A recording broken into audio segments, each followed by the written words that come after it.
Assalamualaikum warahmatullahi wabarakatuh.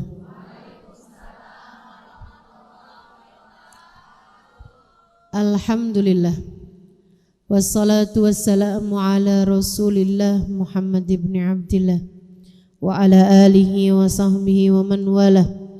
Subhanaka la ilma lana illa ma 'allamtana innaka antal alimul hakim. Rabbi shrah li sadri wa yassir li amri wahlul 'uqdatan min lisani yafqahu qawli, amma ba'du. Alhamdulillah. Saudaraku sekalian yang saya muliakan, baik yang hadir dari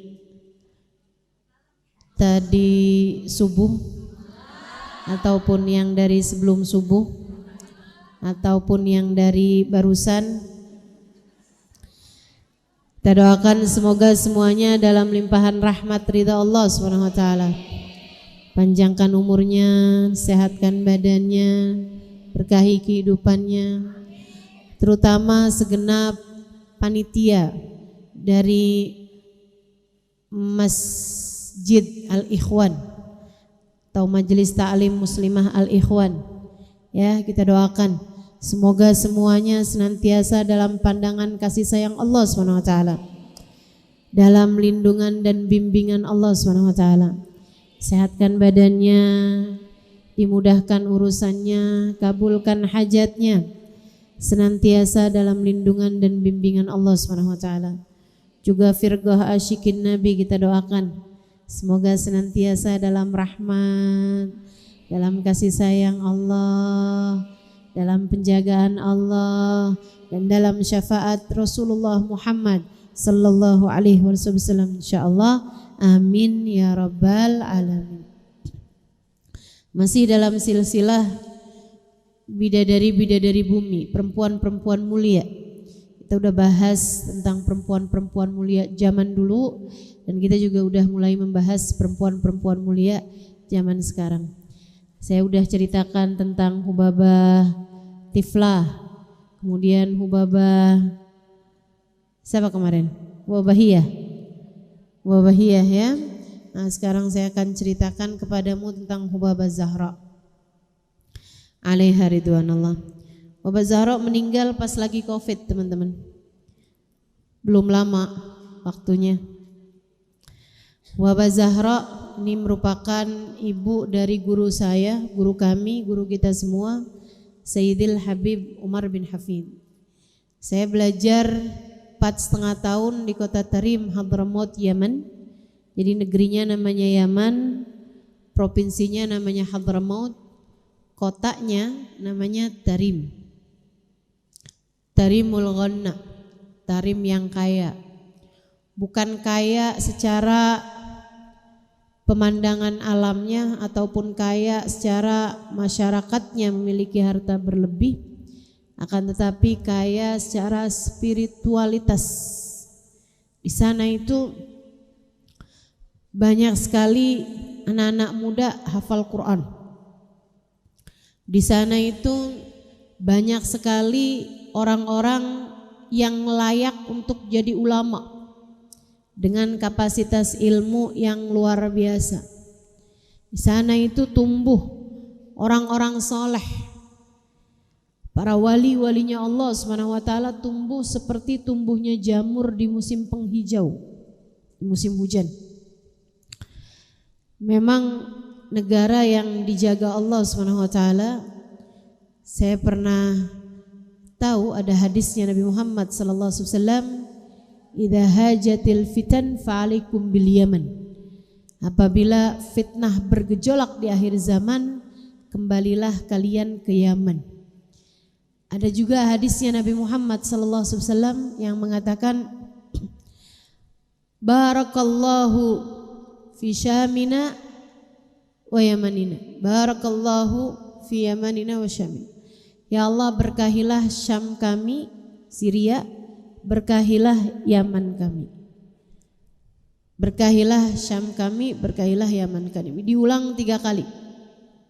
Nabi juga pernah mengatakan ketika warga Hadramaut datang kepada baginda kita Nabi besar Muhammad sallallahu alaihi wasallam di masa hidupnya Nabi, ketika orang-orang Hadramaut datang kepada Nabi Muhammad sallallahu alaihi wasallam untuk menyatakan beriman, Nabi menyambut mereka dengan penuh sukacita, bahkan kabarnya sampai sujud syukur.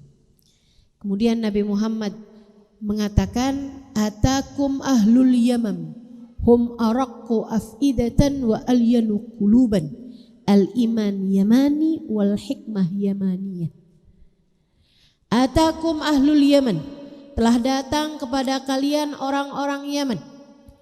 Hum araqqu afidatan, mereka adalah orang-orang yang lembut hatinya, wa alyanu quluban, dan lemah lembut perangainya, lembut hatinya, baik budi pekertinya, baik jiwanya gitu.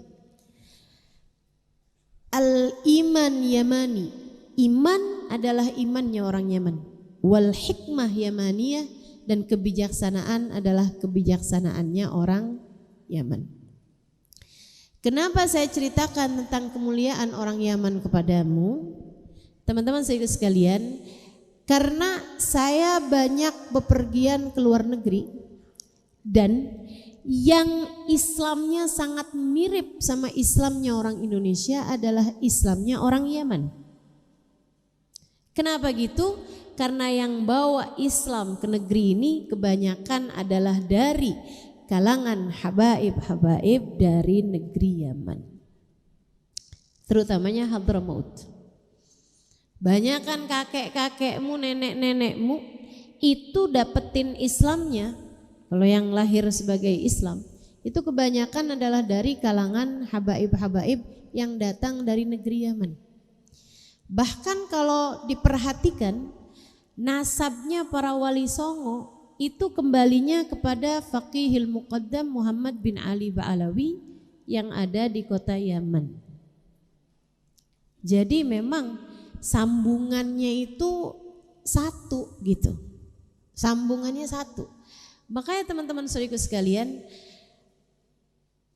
kamu duluan tahu sholawatan apa duluan tahu sholawatan itu bid'ah? Kamu duluan tahu maulitan atau duluan dengar maulitan itu enggak boleh? Maulitan. Kamu duluan dengar ziarah makam wali atau duluan dengar ziarah makam wali itu bahkan haram atau syirik? Duluan mana? Duluan ziarah makam wali. Sampai banyak teman-teman saya yang bolehlah dikatakan hijrah, dulunya enggak terlalu dekat agama, kemudian jadi dekat agama. Mereka bilang, ya Allah ustazah, yang ustazah ajarkan ini diajarkan oleh nenek saya waktu saya kecil. Waktu saya kecil ustazah, saya dibawa ziarah makam wali. Waktu saya kecil saya diajakin pergi maulitan. Waktu saya kecil diajakin sholawatan. Itu jadi memang yang dibawa sama ulama-ulama kemari itu adalah apa yang mereka dapat dari para habaib dan ulama-ulama yang ada di negeri Yaman. Bahkan kalau ditelusuri, para ulama-ulama yang ada di Indonesia sekalipun itu belajarnya dari para habaib-habaib yang memang mempelajari agama, bersambung, memiliki nasab keilmuan sampai kepada baginda Nabi besar Muhammad sallallahu alaihi wasallam. Teman-teman saudaraku sekalian yang saya muliakan, mudah-mudahan Allah jaga keimanan kita. Allah sambungkan kita dengan guru-guru kita. Allah sambungkan kita dengan orang-orang saleh sehingga kelak di hari akhirat nanti kita dapat berkumpul bersama dengan mereka insyaallah. Amin ya rabbal alamin. Saudaraku sekalian yang saya muliakan, salah satu di antara orang-orang yang jadi panutan saya selama saya berada di kota Tarim Hadramaut adalah Hubabah Zahra ini, ibunda dari guru kami Sayyidil Habib Umar bin Hafid. Punya anak banyak, seingat saya anak laki-lakinya 5, anak perempuannya 7, wallahu a'lam. Tapi teman-teman sekalian, dan itu dari maksudnya bersaudara dengan hanya satu istri ya. Habib Muhammad bin Salim bin Hafid yang saya tahu tidak memiliki istri yang lain selain Hubabah Zahra. Nah, anak-anaknya terdidik dengan didikan yang luar biasa indahnya. Saya berjumpa dengan banyak di antara putra-putri beliau, semuanya soleh, semuanya solehah. Meskipun yang terutamanya tentu saja adalah yang nomor 1 sama yang nomor terakhir, laki-laki. Laki-laki pertama dengan laki-laki terakhir. Laki-laki pertama beliau adalah Habib Ali Masyhur. Habib Ali Masyhur bin Muhammad bin Salim bin Hafid. Meninggal dunia sebelum kemeninggalan beliau beberapa bulan. Jadi anaknya meninggal duluan baru kemudian ibundanya. Meninggal di masa Covid kemarin. Habib Ali Masyhur, kakanda dari Habib Bana Umar bin Hafid. Teman-teman sekalian, Habib Ali Masyhur ini adalah seorang mufti. Keilmuannya dalam bidang fikih luar biasa. Beliau sepanjang hidupnya mendedikasikan diri untuk ilmu. Sehingga beliau mengajar sampai dengan usia tuanya. Sampai pernah di usia beliau 70-an tahun saya rasa. Itu beliau udah ngajar dan mobilnya mogok, beliau jalan kaki. Buat ngajar tuh lebih dari 1 kilo beliau jalan kaki, padahal jalan aja udah susah. Beliau jalan kaki. Karena memang sangat amat mementingkan urusan ilmu. Beliau menjadi mufti yang semua permasalahan di kota Yaman itu kembalinya ke meja beliau untuk beliau tuliskan jawabannya. Bib, ada yang bercerai, sebelum cerainya itu dia ngomong begini, jatuh apa enggak cerainya. Bib, ada kasus begini, ini dapat enggak nih anak warisan bapaknya. Bib, ada kasus, semua permasalahan, kasus-kasus lari ke meja beliau sebab beliau sebagai mufti. Sedikit sekalian, dan tentu saja yang paling terakhir dari putra beliau adalah Habib Bana Umar bin Hafid. Habib Umar bin Hafid seperti yang kita tahu. Siapa yang enggak tahu Habib Umar? Tinggal googling aja.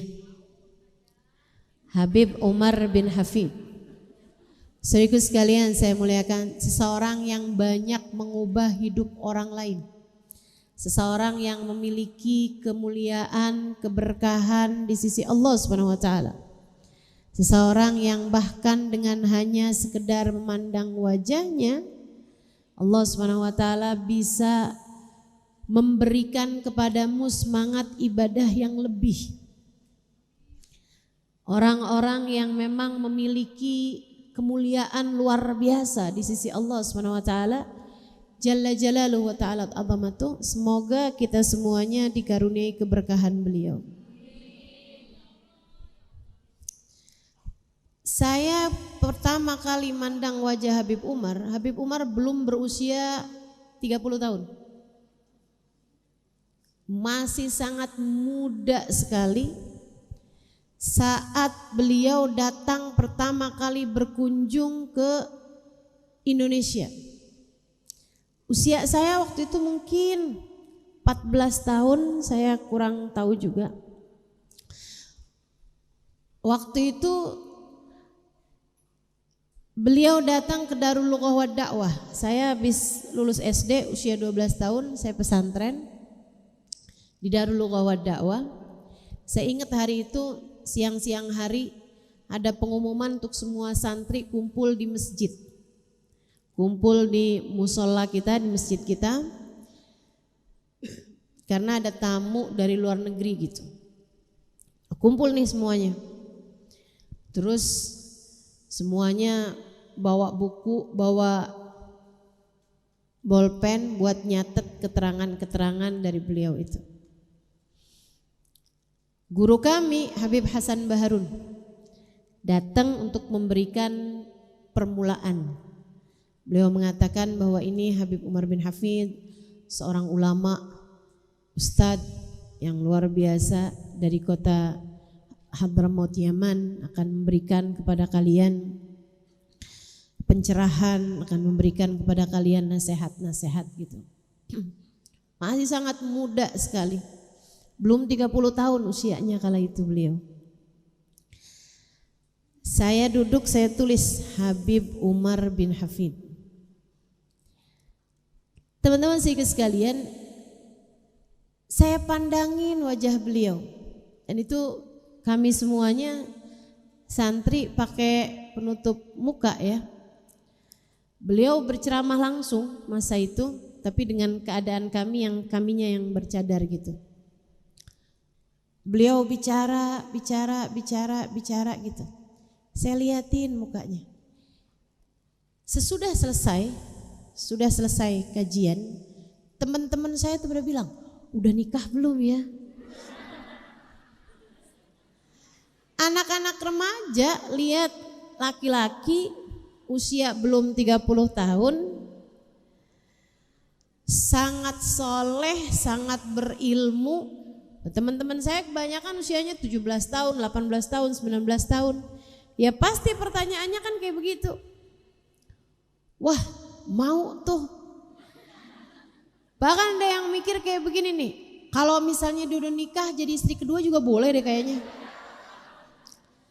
Biasa bercandaan ala santri. Sehingga sekalian, jadi rupanya ketika memandang wajah beliau itu ada banyak teman-teman saya tuh yang berpikir seperti itu gitu. Tapi tahukah kamu apa yang saya pikirkan? Ketika pertama kali memandang wajah beliau, saya berpikir, ya Allah, saya mau jadi murid orang ini. Saya gak kenal beliau. Tapi memandang wajahnya seperti aliran listrik yang bisa membuat seluruh akal, pikiran dan roh saya menjadi hidup. Rasanya kayak lagi dibawa menuju Allah SWT. Rasanya kayak lagi dibawa menuju Nabi Muhammad SAW. Saya nggak tahu apakah kamu pernah merasakan hal yang semacam itu, sebab saya merasakannya bahkan di usia saya yang mungkin 14-15 tahun kala itu. Dalam hati saya berdoa, ya Allah, jadikan saya murid dari orang ini. Dari situ saya belajar. Saya nggak tahu tentang beliau ini, bahwa beliau adalah orang yang sama yang saya dulu pernah berdoa menjadi muridnya. Saya nggak tahu teman-teman. Sampai ketika tangan takdir membawa saya ke Hadramaut. Saya belajar dengan beliau dan segala macamnya. Saat saya pulang ke rumah, saya benar-benarin buku-buku, saya rapi-rapiin buku-buku saya. Saya dapetin satu buku catatan saya. Ketika saya buka-buka, saya periksa, ketulis di situ.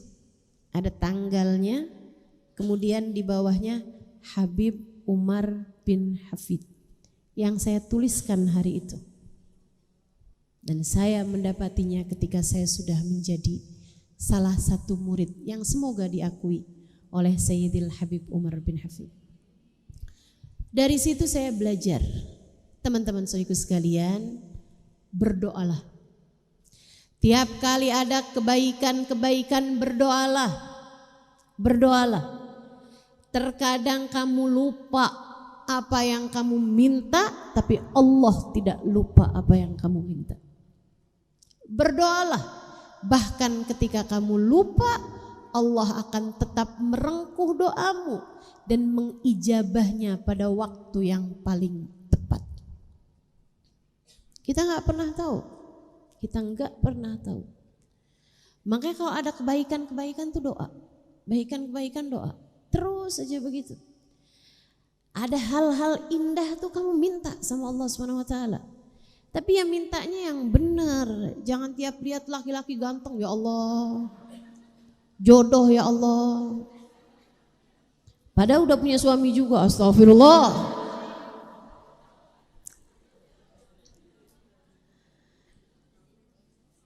Tiap kali ngelihat rumah cakep, ya Allah rumah saya ya Allah. Tiap kali ngelihat mobil mewah, ya Allah pengen punya kayak gitu ya Allah. Kenapa urusanmu kalau urusan doa selalu urusan dunia? Teman-teman saudaraku sekalian, mintalah kebaikan-kebaikan. Mintalah kebaikan hati, mintalah kebaikan agama, mintalah urusan-urusan yang tinggi. Maka kalau lagi diceritain tentang para kekasih-kekasih Allah dengan ibadah-ibadah mereka, minta sama Allah. Ketika lagi diceritain tentang baginda Nabi Muhammad, keadaannya di akhirat, minta sama Allah. Ketika sedang diceritakan perempuan-perempuan soleha, Sayyidah Khadijah, Sayyidah Fatimah, minta sama Allah. Ya Allah pengen ketemu, ya Allah pengen ketemu, ya Allah. Gitu teman-teman. Sehingga mudah-mudahan bahkan di saat kamu lupa terhadap doa-doamu, Allah tak pernah lupa. Allah tak pernah lupa. Minta sama Allah SWT. Termasuk salah satu yang kamu perlu mintakan adalah untuk anak-anak kamu. Doain biar anak-anak kamu tuh dapat guru yang soleh, yang solehah, yang bisa membawa mereka, menuntun mereka ke jalan Allah. Karena hidup nih apalagi zaman sekarang, kalau nggak punya guru bisa keblinger teman-teman. Bisa tersesat jalan, bisa salah arah tujuan. Jadi kalau kamu doa buat anak kamu tuh jangan asal sehat ya Allah, pinter ya Allah, kaya ya Allah, jangan asal gitu. Minta juga buat anak-anak kamu itu, ya Allah anak-anak saya tolong jagain ya Allah. Karuniakan kepadanya guru yang dapat membimbing kehidupannya ya Allah. Dekatkan dengan orang-orang soleh ya Allah. Jauhkan dari orang-orang jahat ya Allah. Jauhkan dari pergaulan-pergaulan yang dapat membuat mereka salah jalan ya Allah. Bimbing mereka ya Allah seperti Engkau membimbing hamba-hambamu yang soleh-solehah. Gitu. Doain. Biar ada banyak berkah anak-anakmu yang datang dari doa orang tuanya. Doa kamu sebagai ibunya mustajab. Doa kamu sebagai ibunya mustajab. Saudaraku sekalian saya muliakan, anakmu mungkin merasa tidak seberapa beruntung dalam urusan dunianya memilikimu. Saya ulangi ya. Anakmu mungkin merasa tidak seberapa beruntung urusan dunianya memiliki ibu seperti dirimu. Saya ulangi. Ada banyak anak-anak yang merasa tidak seberapa beruntung dalam urusan dunianya memiliki ibu seperti dirimu. Coba ya, saya lahir dari ibu yang kaya raya. Cobalah ya, saya lahir dari ibu yang pejabat. Mungkin dalam urusan dunianya dia merasa seperti itu. Jangan biarkan anakmu menyesal memiliki ibu sepertimu dalam urusan agamanya. Kalaupun dia merasa tidak seberapa beruntung memiliki ibu sepertimu dalam urusan dunianya, karena dunianya terbatas, gak bisa bawain jalan-jalan ke luar negeri sering-sering, gak bisa bikin dia bisa umroh di usia 2 bulan. Misal 2 tahun deh, 2 tahun. Misalnya gitu. Gak bisa beliin gadget-gadget mewah, gak bisa beliin barang-barang mahal. Iya kan ya? Lah anak-anak kita nontonnya kan macam-macam zaman sekarang.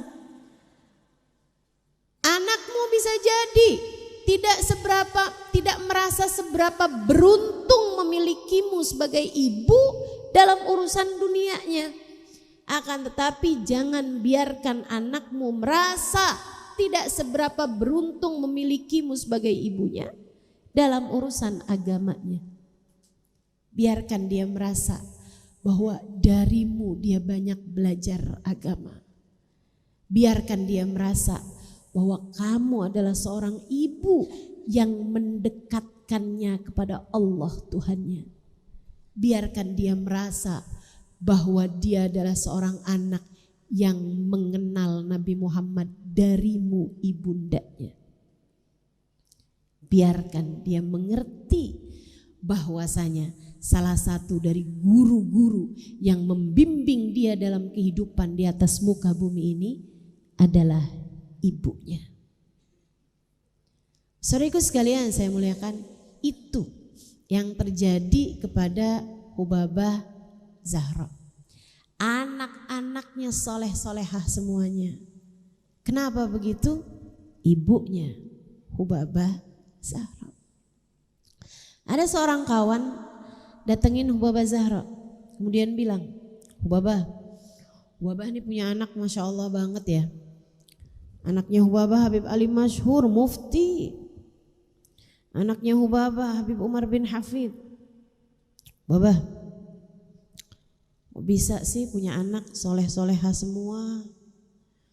Kok bisa punya anak Masya Allah semua? Bisa sih Hubabah?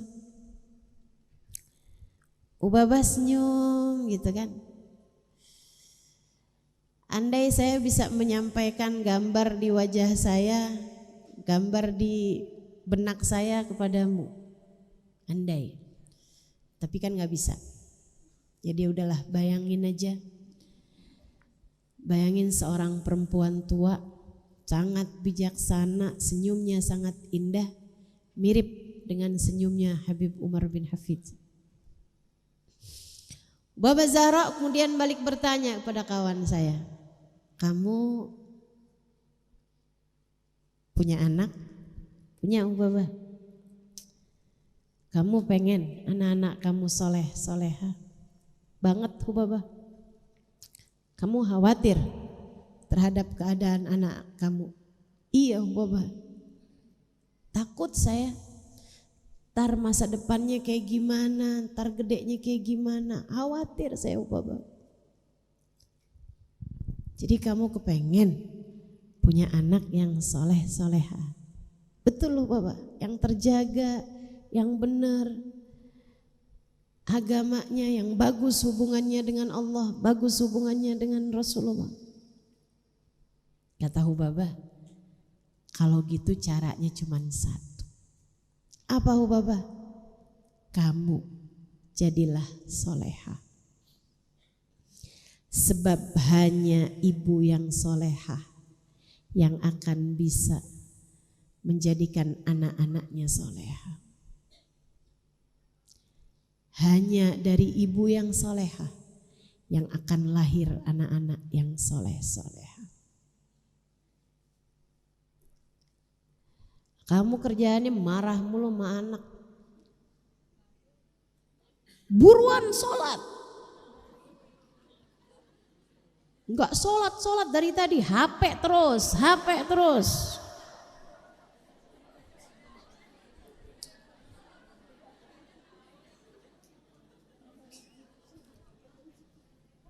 Kamu ngomong kayak begitu, tapi anak kamu juga bolak-balik dapetin mamanya HP terus. Iya. Masya Allah, Masya Allah. Kamu kalau lagi ngomongin anak kamu tuh, nak kalau mama ngomong tuh liatin muka mama. Jangan sibuk pegang HP aja. Kamu juga betapa sering anakmu kalau lagi ngomong kamunya sibuk pegang HP. Untung anak kamu santun. Kalau enggak dibalikin, mama kalau saya ngomong liatin muka saya. Jangan HP terus mah. Seperti apa anak, seperti itu orang tuanya. Seperti apa orang tua, seperti itu anaknya. Jadi belajar lebih daripada apa yang keluar, kamu perbaiki apa yang di dalam. Hati kamu tuh sambungkan sama Allah, sambungkan sama Rasulullah, sebab anak tertular dari rasa hati orang tuanya. Jalis janis, kata pepatah Arab, jalis janis. Sering-seringlah duduk dengan seseorang, kamu akan menjadi sepertinya dalam urusan rasa hati. Karena memang perlu banget buat memperbaiki pergaulan, sebab ya bakalan kayak begitu, bakalan mirip. Pertemanan tuh bakalan mirip. Nah, kamu sebagai orang tua yang sering bersama dengan anak-anakmu, jadilah solehah sehingga kamu dapat menularkan rasa hati yang benar kepada anak-anakmu itu. Beda Bu, beda. Anak yang melihat orang tuanya menangis, kemudian tanya, mama kenapa? Mama sakit hati sama bapak kamu. Beda dengan seorang anak yang melihat ibundanya menangis, kemudian dia bertanya, mama kenapa? Mama rindu sama Nabi Muhammad. Beda. Rasa hati anak-anak beda. Kenapa mama menangis? Nah, mama malu sama Allah. Mama malu sama Allah. Entah dengan wajah seperti apa mama kelak menghadap Allah. Beda. Saudaraku sekalian saya muliakan, karenanya belajar dari Hubabah Zahra, kita ngerti bahwa pengen dapet anak yang soleh-soleha, awalilah dari dirimu sendiri. Kamu tuh kalau mama ngomong, jawabin aja. Nah, kamunya juga gitu. Suamimu ngomong kamu jawabin aja. Bahkan gurunya ngomong aja dijawabin.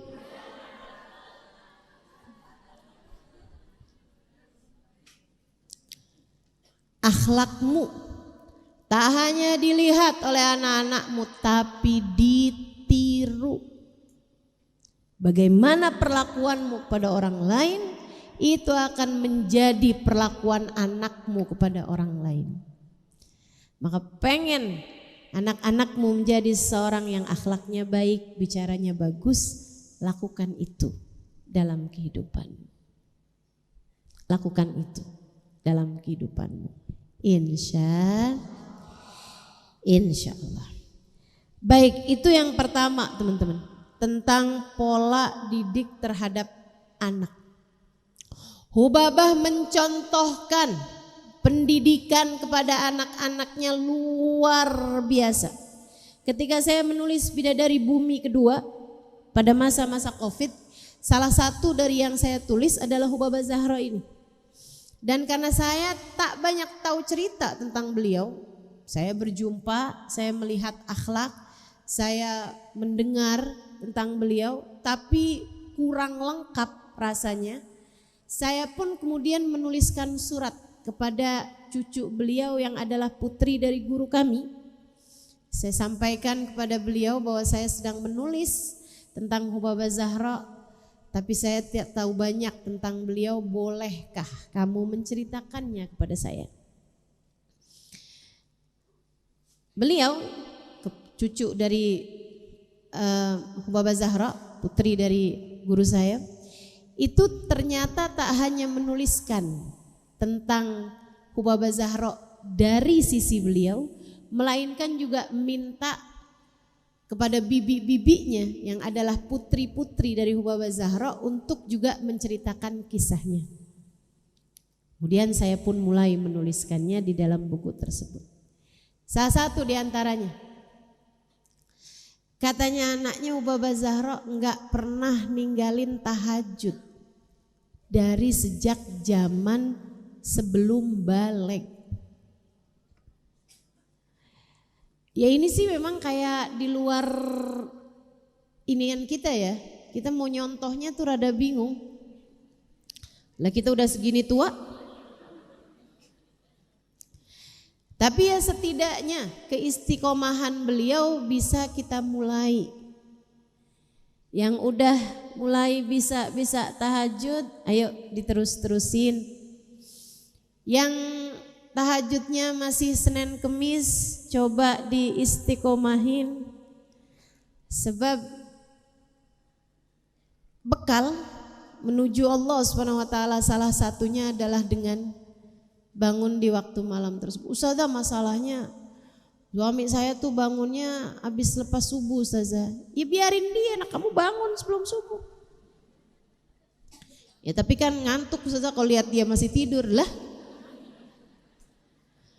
Bu, akhirat tuh dijalanin masing-masing. Jangan kamu pikir kalau suami kamu gak bangun tahajud, kamu juga ngerasa gak perlu tahajud. Gak gitu. Gak gitu modelannya, dengan kamu pikir bahwa di akhirat nanti itu kamu akan ada di belakang suami kamu gitu. Gak gitu ceritanya. Tapi kan Ustazah dia kan imam. Ya kalau urusan sholat emang yang namanya di imam kamu makmum, ya kamu harus ada di belakang dia. Tapi kalau urusan masuk surga masuk neraka gak gitu konsepnya. Gak gitu konsepnya. Kamu gak bisa bangun tahajud, jangan terus nyalahin suami kamu. Urusan akhirat mah urusan kamu sendiri, teman-teman saudaraku sekalian. Urusan akhirat urusan kamu sendiri. Malah justru sebaliknya, terkadang istri yang solehah bisa bawa suaminya ke jalan yang soleh. Istri yang solehah. Saya pernah tahu ada orang yang suaminya luar biasa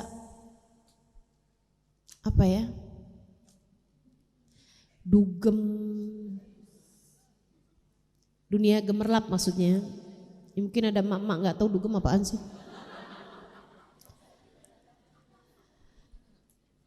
Malam-malam selalu pulang malam, deket sama khamer, deket sama perempuan-perempuan yang tidak halal, bahkan buka usaha untuk hal-hal yang seperti itu. Istrinya tahajud tiap malam. Subhanallah, di akhir-akhir kehidupannya suaminya taubat. Di akhir-akhir kehidupannya suaminya jadi benar. Di akhir kehidupannya, beberapa tahun sebelum meninggalannya, suaminya sama Allah dikasih sakit yang mungkin untuk menggugurkan dosa-dosanya. Sampai jadi baiknya, sampai anak-anak semuanya jadi baik. Kita nggak tahu. Makanya urusan-urusan akhirat nih, kamu jangan lihat suami kamu kemudian kamu ngerasa suami saya nggak soleh, kayaknya saya susah buat jadi perempuan solehah. Enggak gitu. Justru tetaplah menjadi solehah hingga kesolehan kamu tersebut mengalir, menular kepada orang-orang yang ada di sekitarmu sehingga semuanya bergerak menuju kebaikan. Bangun waktu malam walaupun setengah jam sebelum subuh. Pagi sekarang ini kan subuhnya agak siang. Jadi bisa jam 4 pun kamu bangun masih bisa bangun tahajud. Sholat beberapa rakaat, angkat tanganmu minta sama Allah. Innallaha yanzil fi thuluthil lailil akhir wa yunadi hal min mustaghfirin hal min taib hal min talib hajatin fa uniluhul matalib. Sungguhnya Allah turun di sepertiga malam yang terakhir, kata Nabi Muhammad dalam salah satu hadisnya. Kemudian Allah memanggil-manggil, mana nih hambaku, mana hambaku. Mana hambaku yang datang padaku akan aku terima. Mana hambaku yang memohon ampunan akan aku ampuni. Mana hambaku yang sedang minta hajat, mana, sini aku ijabah. Kamu kalau bilang, Allah Ustazah, saya hajat nih Ustazah, saya darurat nih Ustazah. Tapi kamu gak bangun malam juga, kamu gak serius minta sama Allah. Orang kalau serius, yang serius. Kalau kamu ngerasa hajat sesuatu yang sangat serius, minta sama Allah di sepertiga malam yang terakhir. Sungguh-sungguh pada Allah SWT, mengemis sama Allah SWT. Ibu-ibu pernah saya ceritakan kan kisahnya Hubabah Syarifah. Hubabah Syarifah cerita di sini, di majelis ini berapa tahun yang lalu. Saya rasa banyak diantaramu yang sudah lupa.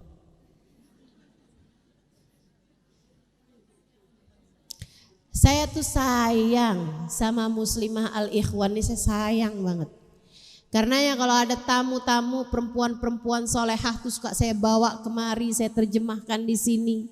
Gitu kan, biar semuanya pada dapat keberkahan gitu.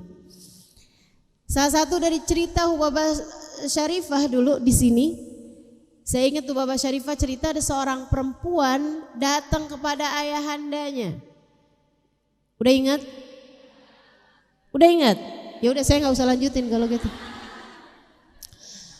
Perempuan tersebut nangis kepada Habib Muhammad bin Abdul Al-Haddar. Dia bilang, Habib, anak saya bandel banget, Habib, anak saya bandel banget. Habib tolongin Bib, doain anak saya Bib, anak saya masa begini, diceritain kebandelan anaknya. Nangis ibunya, anak belasan tahun. Masih umur mungkin 13-14 tahun. Lagi remajanya.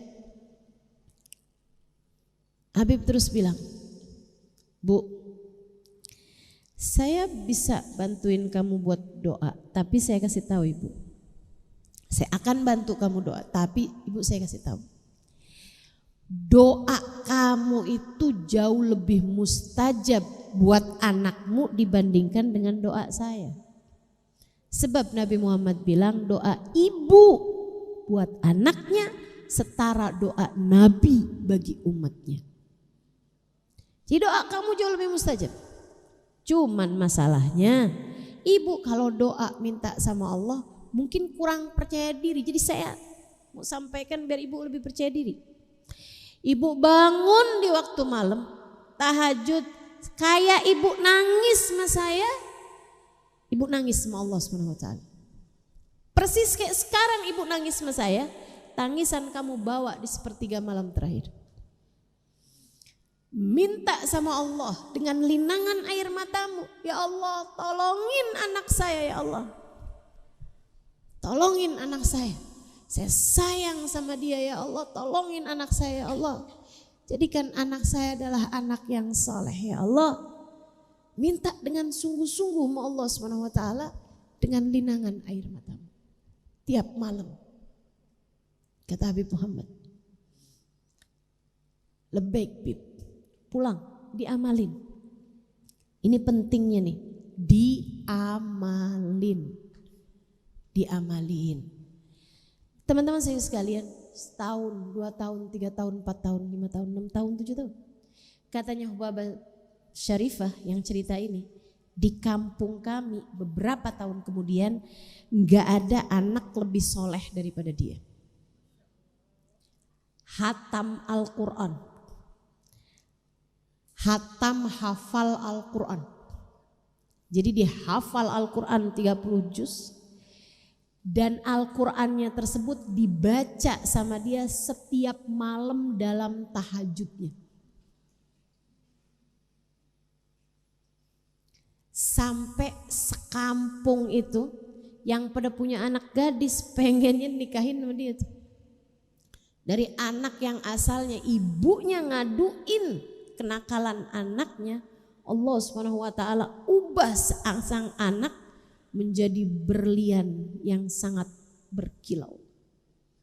Dari sampah jadi berlian hanya karena doa sang ibu di sepertiga malam yang terakhir. Kamu jangan remehkan diri kamu, urusan doamu terhadap anakmu. Kamu melahirkan dia, kamu punya peluang emas untuk menjadikan anakmu sebagai anak yang soleh. Sebab doa ibu terhadap anaknya sangatlah mustajab. Hubabah Zahra gak pernah tinggal tahajud. Teman-teman saya sekalian, seumur hidupnya dari sejak balik kecuali 1 malam.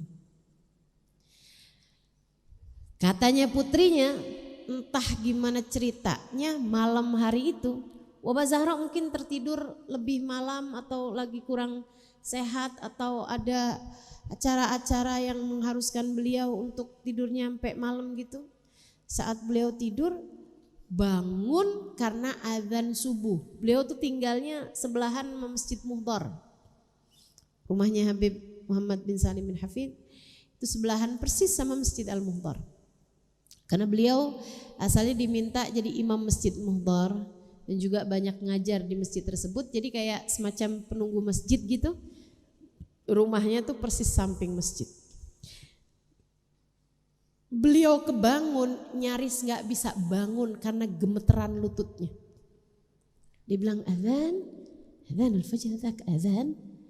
Itu azan tuh kata beliau. Azan al-fajr, itu azan fajar. Azan subuh tuh. Iya Bapak. Azan al-fajr. Ya Allah, azan al-fajr. Itu beliau sampai kayak gak bisa berdiri dari gemeteran lututnya. Ketika menyadari bahwa malam tersebut beliau gak bangun tahajud. Beliau tuh sampai duduk lagi, berusaha berdiri lagi, duduk lagi, mau pergi kamar mandi. Dari paniknya ketika beliau menyadari bahwa beliau tidak bangun di malam tersebut. Dia bilang adzan al-fajr magumtul lailah. Saya malam ini gak bangun nih, Beliau masuk kamar mandi dengan linangan air mata dan nyaris kayak susah banget mau jalan gitu. Sampai habis itu beliau selesai sholat masih nangis lagi, ya Allah saya gak bangun malam ini ya Allah. Samihni ya Rab, ampuni saya Allah, maafin saya Allah, maafin gak bangun malam ini ya Allah. Maafin ya Allah, maafin. Sampai besoknya katanya putri-putrinya, dia bilang kami gak pernah ngelihat ibunda kami nangis lebih banyak daripada tangisannya pada hari itu. Sampai makan gak nafsu, ngapa-ngapain gak nafsu. Tiap ingat tadi malam saya gak bangun, nangis lagi. Tadi malam saya gak tahajud, nangis lagi. Luar biasa. Hamba-hamba Allah subhanahu wa ta'ala. Ngerti urusan, faham makna kehidupan. Mereka faham arti wa ma khalaqtul jinna wal insa illa liya'budun. Tidaklah kami ciptakan bangsa jin dan manusia kecuali untuk beribadah kepadaku. Mereka faham urusan. Salat adalah urusan antara dia sama Allah Subhanahu wa taala. Dia faham urusan untuk apa ia ada di atas muka bumi ini. Faham urusan kendali hidup ada pada Allah. Siapa yang meninggalkan salatnya berarti dia meninggalkan Allah. Dan siapa yang meninggalkan Allah berarti dia siap-siap ditinggal sama Allah. Saudara sekalian, bahkan terhadap yang sunnah mereka mampu memperlakukannya dengan sedemikian rupa. Kamu bagaimana kabarmu? Kamu bagaimana kabarmu dengan ibadah-ibadahmu? Masih muda ustazah, antaran aja dah. Mau nunggu umur berapa? Mau nunggu apa? Nunggu sampai datang ajal menjemput kamu? Tapi saya juga berharap nih, yang udah istiqomah tahajud, jangan terus merasa kayak yang saya mah udah, alhamdulillah. Saya kayak Hubaba Zahra nih kayaknya. Apalagi terus ngelihat kesian orang-orang tuh ya pada belum bisa tahajud, kesian. Emang belum pada ngerti urusan tuh, emang bener tuh. Padahal ngajinya udah lebih lama loh dari saya. Padahal hari pengajian di zaman dulu tuh orang. Sian emang. Hidayah mahal.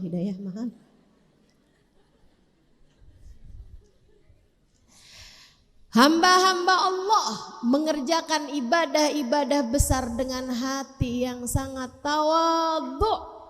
Faham bahwa seberapapun besarnya ibadah, kalau Allah tidak berkehendak menerimanya, hanya jadi debu belaka. Faham bahwa yang Allah inginkan dari ibadah kita lebih daripada yang zahir adalah urusan yang batin. Hatimu Allah inginkan. menjadi hati yang tawadhu, menjadi hati yang berserah, menjadi hati yang selalu tersambung dengan Allah Subhanahu wa taala dan Rasulnya. Insya kalau kamu bisa bangun di waktu malam, enggak harus semua orang tahu.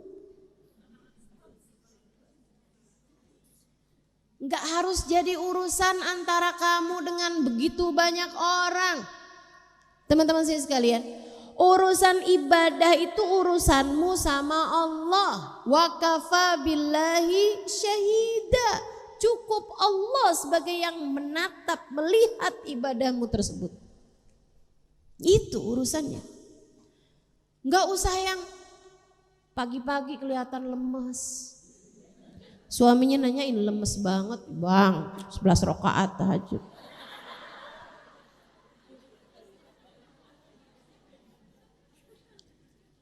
Jadi kamu tahajud tadi malam, kok aku liatin pas subuh kamu tidur. Ya habis itu saya tidur lagi. Lama semalam tahajudnya. Atau nih ya, udah rapi-rapi, nggak ada yang tahu, udah rapi-rapi, nggak ada yang tahu. Kayak gatel aja gitu, tulis status jam 3 pagi, apaan coba?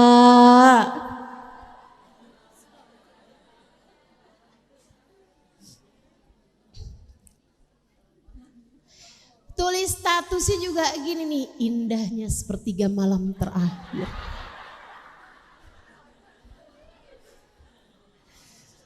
Bu, tuh ngajinya di mana sih pada, ya ampun.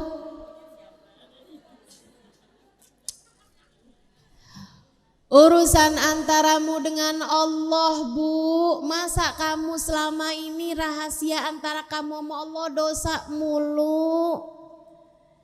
Ibadah dong, jadikan rahasia antaramu dengan Allah. Bukankah menyenangkan sebagaimana kita selama ini telah menjadikan Allah sebagai tempat rahasia dosa-dosa dan aib-aib kita, jadikan juga Allah sebagai tempat rahasia dari ibadah-ibadah kita. Sebagaimana Allah selama ini telah menjadi penjaga rahasia aib-aib kita, betul? Betul? Bukankah ada banyak dosa-dosamu yang gak tahu siapapun kecuali Allah? Bukankah ada banyak aib-aibmu yang gak ada siapapun yang tahu selain Allah? Allah jangan kamu jadikan sebagai penjaga dosa-dosamu saja. Jadikan Allah juga penjaga ketaatanmu di sisinya. Penjaga ibadah-ibadahmu di sisinya. Biarkan gak ada yang tahu tangisanmu di sepertiga malam yang terakhir selain dia. Biarkan gak ada yang tahu istighfarmu di waktu malam selain dia. Biarkan gak ada orang banyak tahu doa-doamu di sepertiga malam yang terakhir selain dia. Kayak Baba Zahra ini, panjang hari nangis terus. Hanya karena ninggal ibadah. Ini kita gak tahu nih, kalau gak diceritakan sama anak-anaknya kan. Nah sekarang beliau udah meninggal dunia, jadi kan boleh tuh. Saya kasih tahu kepadamu buat jadi pembelajaran dalam kehidupan beliau. Orang-orang soleh tuh banyak ceritanya keluar sudah beliau meninggal dunia, biar gak jadi ujub. Sebab kalau misalnya taunya di masa hidup, takutnya kan jadi ujub. Saudaraku sekalian saya muliakan, mungkin Ustazah Baba Zahra nangis kayak begitu tuh karena memang beliau orangnya nangisan. Enggak. Nah, ada orang memang segala-gala ditangisin kan, ada tuh.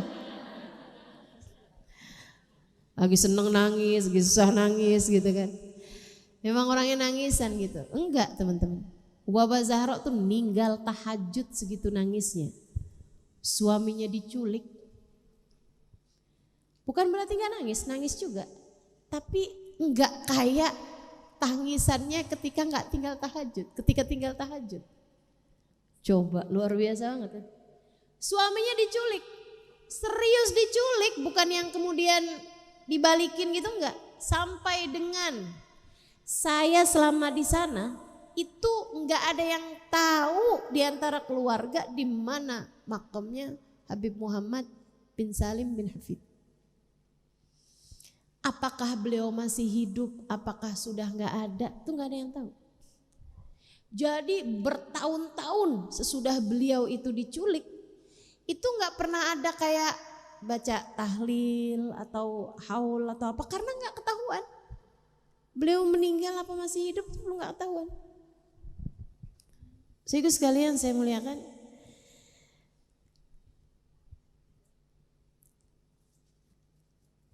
taunya baru-baru aja, tahu makamnya apa gitu, tempatnya di mana, ininya tuh belum terlalu lama. Salah satunya adalah karena waktu itu tuh, waktu terjadi penculikan itu Hubabah Zahra punya anak Habib Umar tuh usianya masih baru 10 tahun. Habib Umar pergi sholat Jumat barengan sama abahnya, berangkat pagi kan, jam-jam 10-an, jam-jam 11-an. Ayahnya Habib Umar, yang Habib Umar tuh ada di sampingnya, itu nitipin surban sama Habib Umar. Dia bilang, abah keluar dulu nak. Ayahnya keluar dan gak pernah balik lagi. Keluar dari masjid, habis itu tak pernah kembali lagi. Diculik sama Syuyu'i. Syuyu'i itu kayak komunis PKI di kita. Jadi duluan PKI itu nyerang kita, baru kemudian paling terakhir itu nyerang Yaman. Dibunuh-bunuhin para ulama-ulama zaman itu, ya sama kayak di negeri kita juga kayak gitu kan. Bunuh-bunuhin. Jadi banyak tuh ulama-ulama zaman tersebut, ada yang diculik terus dibunuh, ada yang disiksa, ada juga yang berhasil kabur ke beberapa negara-negara tangga gitu. Salah satu dari yang diculik adalah Habib Muhammad bin Salim bin Hafid, ayahanda dari Habib Umar bin Hafid. Ada salah satu murid Habib Umar yang juga sahabat Habib Umar juga gitu ya, usianya tidak terlalu jauh, yaitu Habib Ali Al-Jufri. Beberapa kali beliau datang juga ke Indonesia, salah satu ulama terkemuka yang banyak berdakwah juga, terutama di negeri-negeri barat. Beliau ya banyak berdakwah ke Inggris, Kanada dan seterusnya. Habib Ali Al-Jufri, satu waktu beliau lagi ada di satu negara, ada laki-laki tua datang menjumpai beliau, gemeteran, cat pasi, kurus, sakit-sakitan.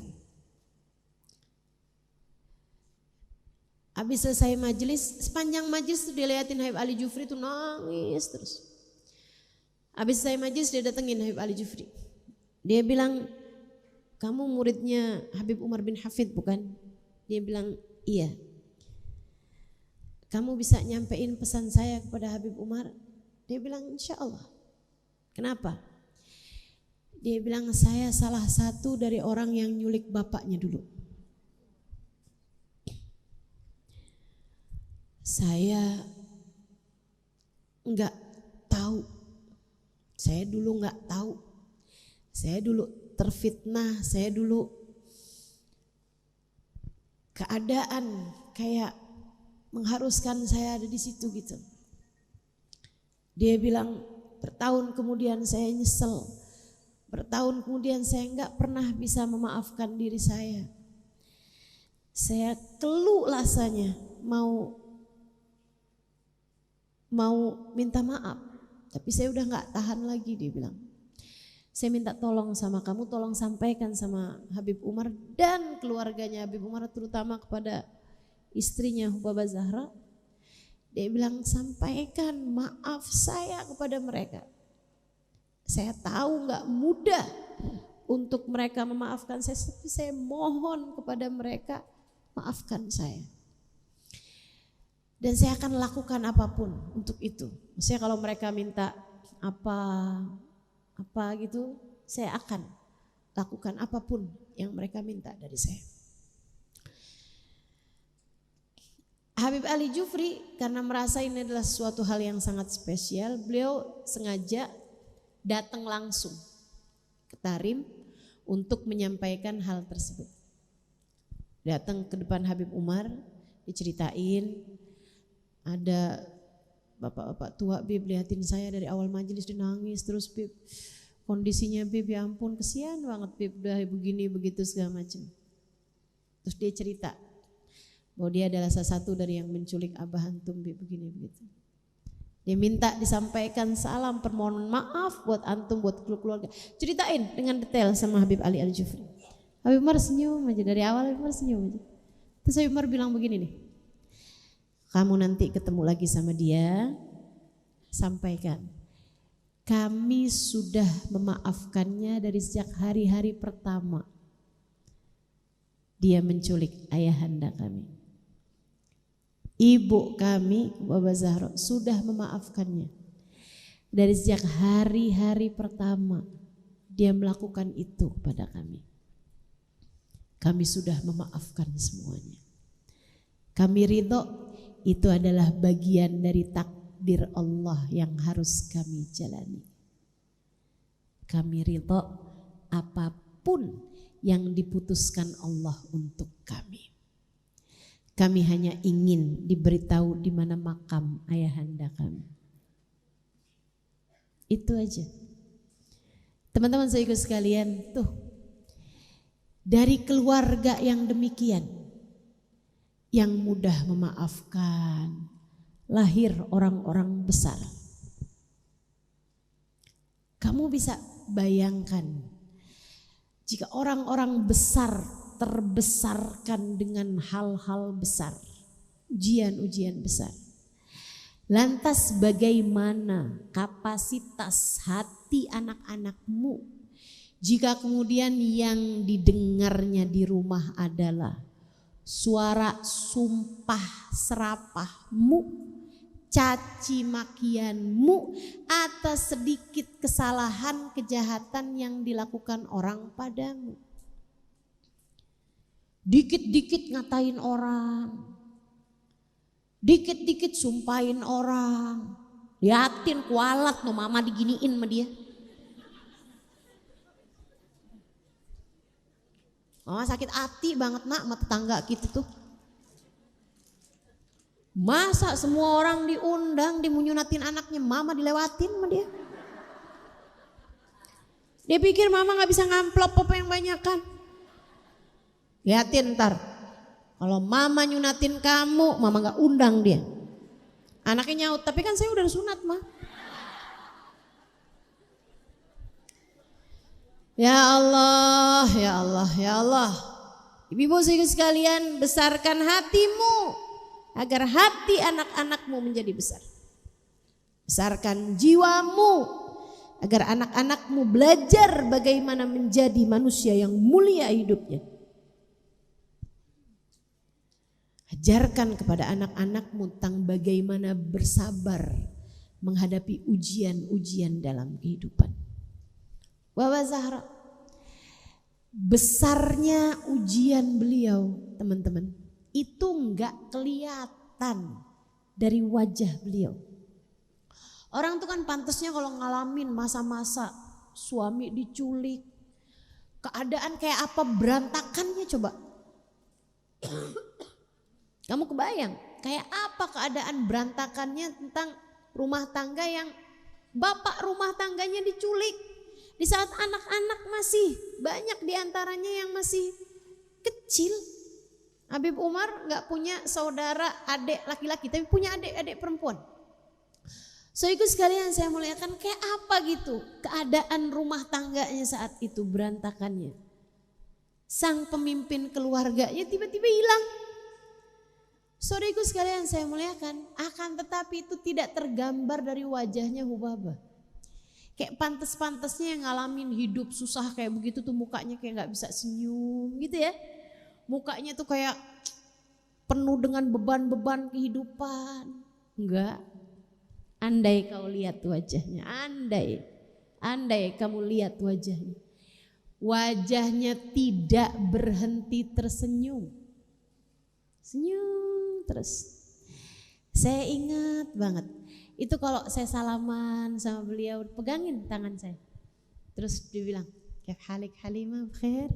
Mish bkhair? Bush bkhair? Kaif ahl biladis bkhair? Gimana Halimah kabar kamu nak? Kamu baik? Umi kamu baik? Abah kamu baik? Gimana orang di negeri kamu baik-baik? Sehat-sehat? Alhamdulillah, alhamdulillah ta'ala, Allah yujamilhum, insyaallah Allah yujamilhum." Gitu.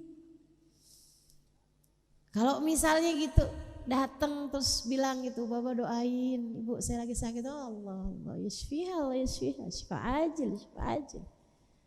Insyaallah cepat sehat nak, mudah-mudahan cepat sehat biar kamu juga gak kepikiran lagi sama orang tua kamu, insyaallah, insyaallah. Gitu. Luar biasa.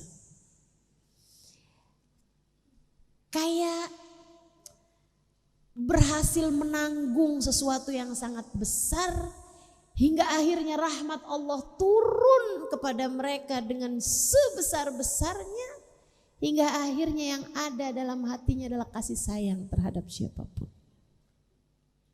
Itu. Makanya Bu, kalau kamu bisa bertahan dalam ujian-ujian hebat, itu hatimu yang ada akan jadi hati yang hidup. Hati yang hidup itu hati yang bisa menyayangi yang lain. Hati yang hidup tuh akan bisa terus saja sayang orang gitu. Kesian gitu. Saya kan ngirain dulu kalau orang itu gimana bisa nyayangin orang saya aja juga hidup saya penuh penderitaan gitu kan. Kadang kan ada banyak tuh. Kita kan kadang suka ngerasa bahwa kalau kita aja hidupnya penuh derita gitu, gimana kita bisa sayang orang? Malahan tuh ilmunya jadi kayak mendang-mending gitu. Oh misalnya gitu kan, lihat ada orang lagi sakit gitu. Kecil. Saya dulu sakit lebih berat daripada kamu. Kalau misalnya ada orang gitu, hidup saya ini lagi susah nih. Kayak apa susahnya? Mendingan kamu gak tahu dulu saya. Kayak orang yang pernah mengalami derita besar tuh kayak gak punya empati terhadap derita orang gitu. Saya pikir dulu begitu. Ternyata enggak teman-teman. Malah justru sebaliknya. Yang gak punya empati itu malah justru yang hidupnya tuh biasa-biasa aja. Justru orang-orang yang mengalami kehidupan yang berat malah ternyata saya dapati lebih memiliki kasih sayang terhadap orang lain. Ingat cerita Hubabah Tiflah? Buta tapi bisa sayang sama orang lain kayak gitu. Buta, miskin, gak punya apa-apa teman-teman. Akan tetapi nyayangin orang bisa sampai segitunya. Ngedoain saya bisa sampai saya tuh kayak cucunya gitu. Padahal saya baru dia kenal waktu itu kan. Ceritanya Hubabah Tiflah kan kayak gitu. Ini mukanya pada lupa semua nih. Ampun.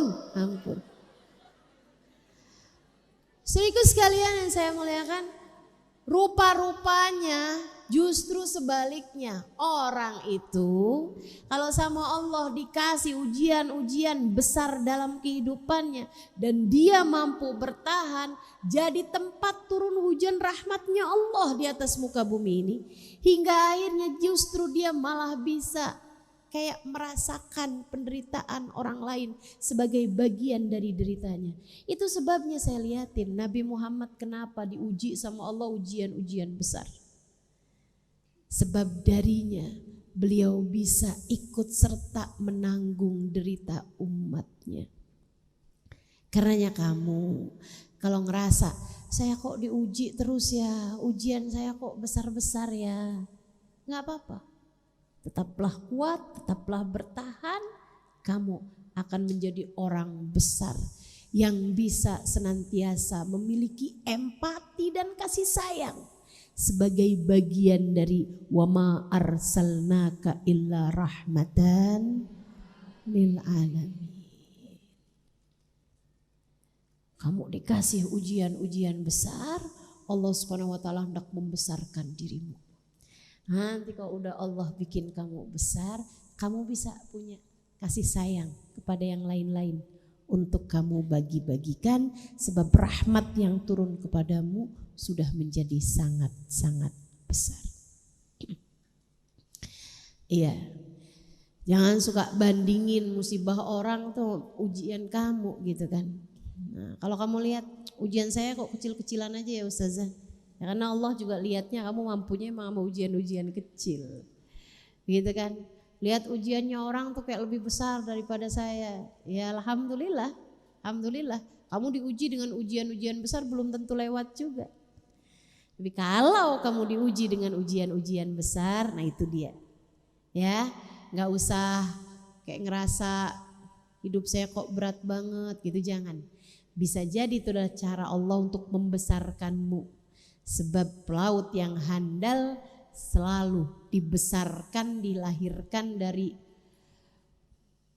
badai-badai besar di atas lautan sana itu. Badai-badai besar di lautan melahirkan pelaut-pelaut yang handal. Demikian pula dengan para kekasih-kasih Allah Subhanahu wa taala dibesarkan dengan ujian-ujian yang besar juga.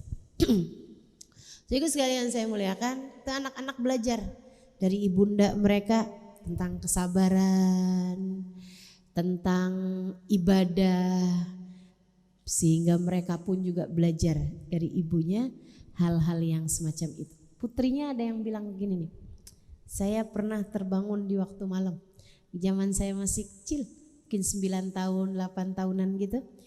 Dia bilang saya bangun, saya cari-cari umi saya. Umi saya sedang sholat, saya tungguin. Habis itu umi saya liatin saya, terus umi saya panggil, sini nak, sini nak. Saya pun duduk di samping umi saya. Umi saya habis selesai tahajud, dia tengadahin tangannya sambil saya baringan di pangkuan umi saya. Saya dengerin umi saya doa dengan linangan air mata, mohon ampunan pada Allah Subhanahu wa taala sambil minta anak-anaknya biar dijaga sama Allah, keturunannya biar dijaga sama Allah. Anak-anakmu biar tahu keadaan semacam itu. Anakmu kalau bangun di waktu malam, biar dapetin ibundanya lagi nangis, lagi mohon ampun sama Allah, lagi sholat, lagi baca Quran, lagi istighfar, lagi mohon ampunan. Jangan kau lihat emaknya gitu aja, di depan HP lagi lihat TikTok. Lihat ibunya gitu mulu, lagi teleponan sama temennya, lagi gosip. Anakmu belajar apa dari kamu kalau keadaan kamu kayak gitu? Biarin. Anak kamu juga, yuk Ustazah kan masa sih mau kita ibadah terus? Ya oke lah, anak kamu dapetin kamu lagi seneng-seneng juga, tapi biar dia juga dapetin saat-saat dimana ibundanya lagi ibadah, ibunya lagi serius doa, ibunya lagi serius minta sama Allah Subhanahu wa taala, ibunya lagi berlinangan air mata karena rindu kepada Nabi Muhammad. Biar lihat, anak-anak kamu biar belajar. Mudah-mudahan kita bisa ngajarin hal-hal benar sama anak-anak keturunan kita insya Allah, pada orang-orang yang kita sayangi insya Allah. Amin ya rabbal alamin. Saudaraku sekalian saya muliakan, Hubabah Zahra hidup dalam kemiskinan. Beliau dinikahi sama Habib Muhammad bin Salim bin Hafid. Habib Muhammad nggak punya apa-apa. Sampai Hubabah Zahra cerita kepada Habib Umar, salah satu dari hal yang diceritakan oleh Habib Umar bin Hafid, kata Habib Umar, umi saya tuh sering banget cerita dengan rasa bangga gitu. Kamu tahu nggak nak, umi tuh dulu waktu nikah sama bapak kamu tuh, umi tuh langsung diboyong nih ke rumah sini nih. Rumahnya itu baru punya 1 kamar, kemudian ruang depan tuh yang kecil, kemudian dapur, kamar mandi, udah nggak ada apa-apa lagi. Kita nggak punya barang-barang. Tidur itu di selimut, tidurnya tuh beralaskan selimut di kamar itu.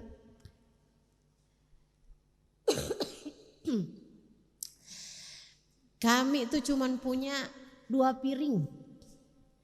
Kami itu cuman punya 2 atau 3 sendok yang udah gompel sendoknya.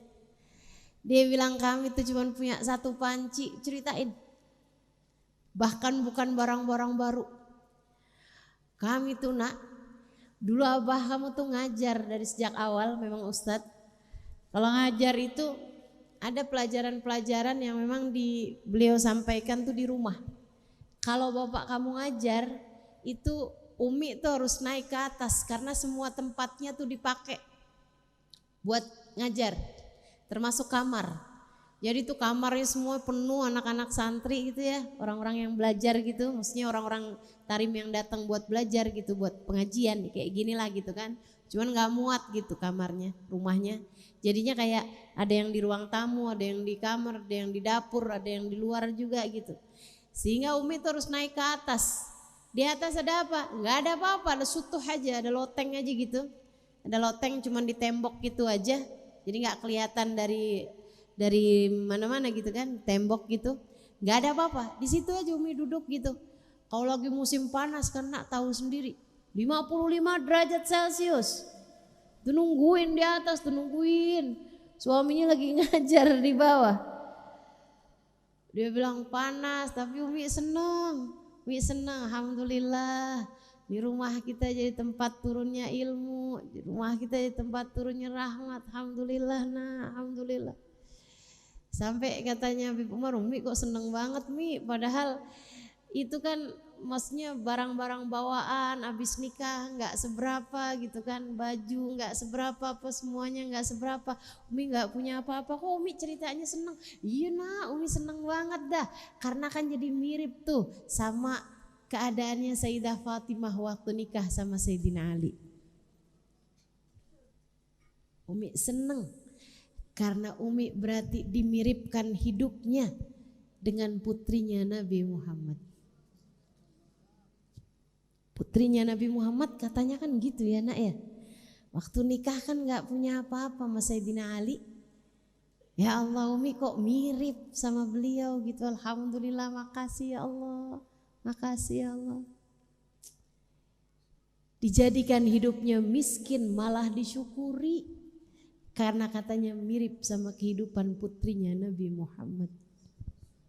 Masya Allah. Kamu kalau dikasih kehidupan yang miskin sama suami kamu, jangan terus banding-bandingkan hidupmu dengan yang kamu lihat di Instagram. Jadinya kamu jadi ngerasa kurang terus-terusan. Akhirnya anak kamu juga gitu, jadi suka membandingin kehidupannya dengan kehidupan teman-temannya. Akhirnya jadi nggak ada syukur-syukurnya, betul? Ayolah, sehingga sekalian saya muliakan, orang boleh aja pamer apapun. Tapi kalau anak-anak kamu tuh kamu ajarin tentang bagaimana kehidupan manusia-manusia soleh, manusia-manusia solehah. Jadinya mereka bisa belajar banyak untuk segala-gala, bukan cuma urusan harta.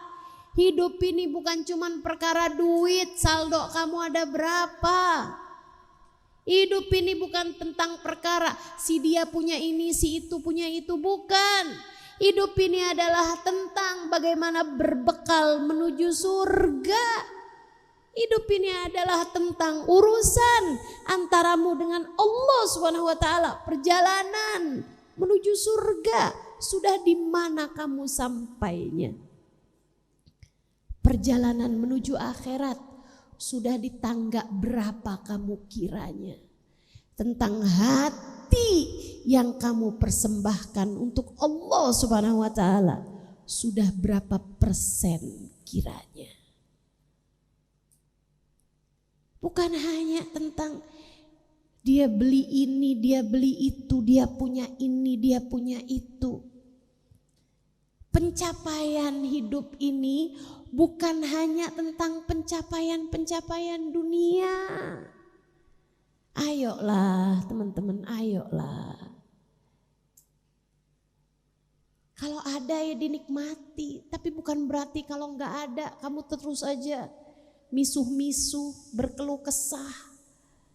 Enggak gitu caranya jalanin hidup. Yuk belajar, yuk belajar. Anak kamu bawa rapot, disyukurin. Disyukurin. Ada merahnya 1, enggak apa-apa nak, mama dulu 5. Enak kan kalau kayak gitu. Anak kamu juga jadi ngerti. Jadi ngerti bahwa hidup ini bukan cuma tentang soal-soal ujian gitu. Tapi kamu juga ajarin anak kamu untuk terus belajar, ya kan? Tapi kalau menerima kegagalan, ya gak apa-apa, bagian dari perjalanan kehidupan. Mama tadi saya gak berhasil, mau gak apa-apa sayang, gak apa-apa, gak apa-apa. Gak apa-apa, sesekali gagal tuh gak apa-apa kok nak, nanti belajar lagi. Itu kan enak. Jangan kemudian, mah saya gak berhasil, mah emang kamu tuh bisanya apaan sih? Pantes saja kamu tuh kau gagal ya, emang gagal lagi, gagal lagi. Saya suka kesian loh sama anak-anak zaman sekarang. Kayak udahlah nanggung beban kehidupan, nanggung beban orang tua pula. Menghadapi orang tua zaman sekarang tuh gak gampang. Ya Allah, yuk ringankan beban anakmu biar mereka gak harus ngadepin orang tua macam dirimu itu. Yuk jadi orang tua yang berakhlakul karimah bahkan terhadap anak-anaknya insya Allah. Sayangi, dekap, cintai, sayangi itu adalah hal yang paling penting untuk didapat anak dari orang tua. Hal paling penting didapat anak dari orang tua adalah kasih sayang, kasih sayang.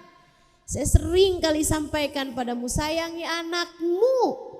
Hingga anak-anak belajar bagaimana kasih sayang Allah kepada mereka lewat dirimu.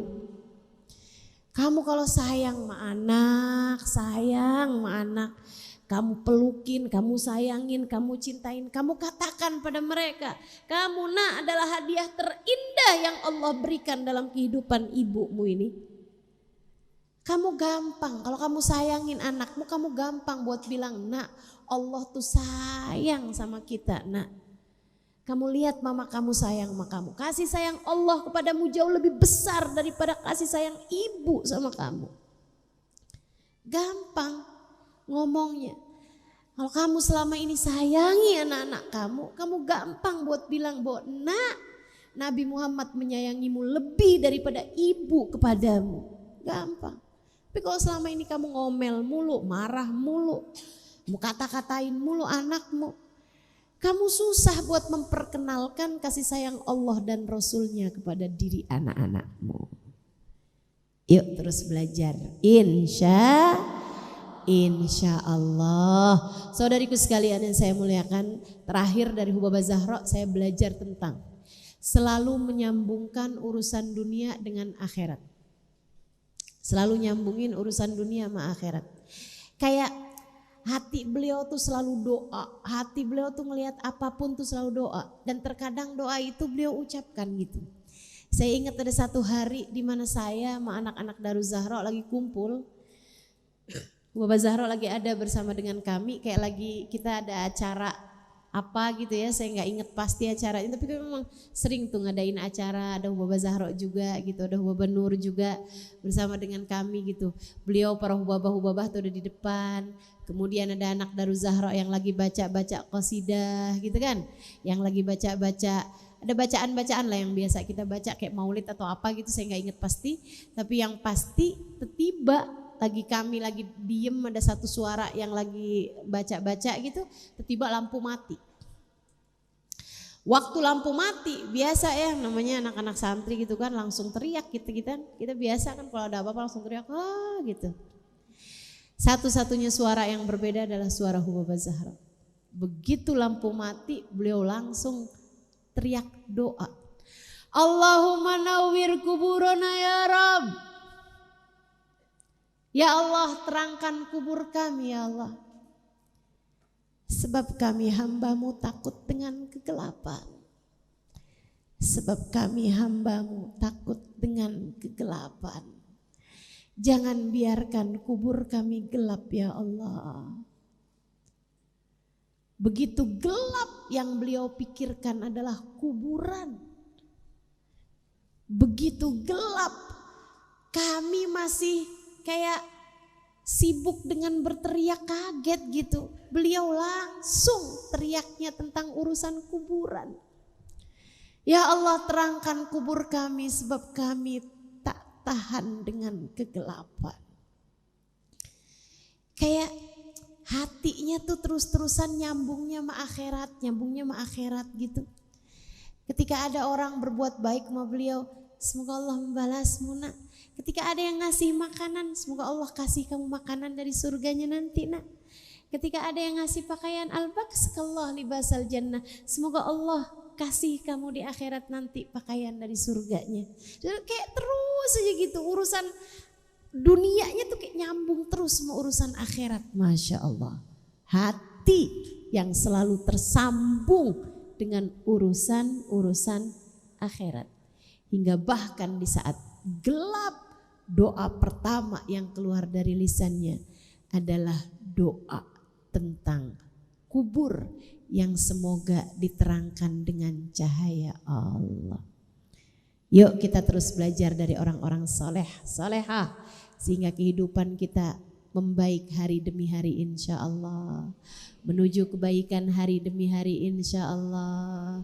Biar kita lebih bisa menikmati kehidupan dunia sebelum kelak kita menikmati kehidupan akhirat. Hidup dengan penuh rasa syukur, hidup dengan hubungan yang baik antara kita dengan Allah. Selalu memohon ampun atas segala dosa-dosa kita. Dan Allah jadi penjaga ibadah-ibadah kita. Kita hidupkan waktu siang kita hidupkan waktu malam kita. Ketika kita terjerumus kepada dosa, kita mohon ampun pada Allah Subhanahu wa taala. Kita pun juga memohonkan ampun untuk orang-orang di sekeliling kita sehingga kita menuju surga Allah Subhanahu wa taala bersama-sama. Rabbana zalamna anfusana wa illam taghfir lana wa tarhamna lanakunanna minal khasirin. Kita bacakan suratul Fatihah untuk Baba Zahra. Mudah-mudahan Allah menjadikan kehidupan beliau sebagai cahaya. Allah jadikan kubur beliau saat ini sebagai cahaya. Semoga Allah Subhanahu wa taala bahagiakan beliau di alam barzahnya sana ala hadhihi niyyah wa bi kulli niyatin salihah wa ila hadratin nabi al-Fatihah. A'udzu billahi minasyaitonir rajim. Bismillahirrahmanirrahim. Ar-Rahmanir Rahim Maliki yaumiddin. Iyyaka na'budu wa iyyaka nasta'in. Ihdinas siratal mustaqim.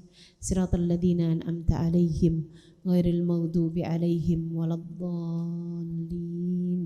Amin. Taqabbalallah minna wa minkum. Taqabbal ya karim. Teman-teman saya sekalian, beberapa hari lagi kita akan memasuki malam Isra dan Mi'raj. Malamnya itu adalah malam yang mulia. Karena memang terjadinya Isra dan Mi'raj adalah terjadi di waktu malam. Nanti berarti jatuhnya malam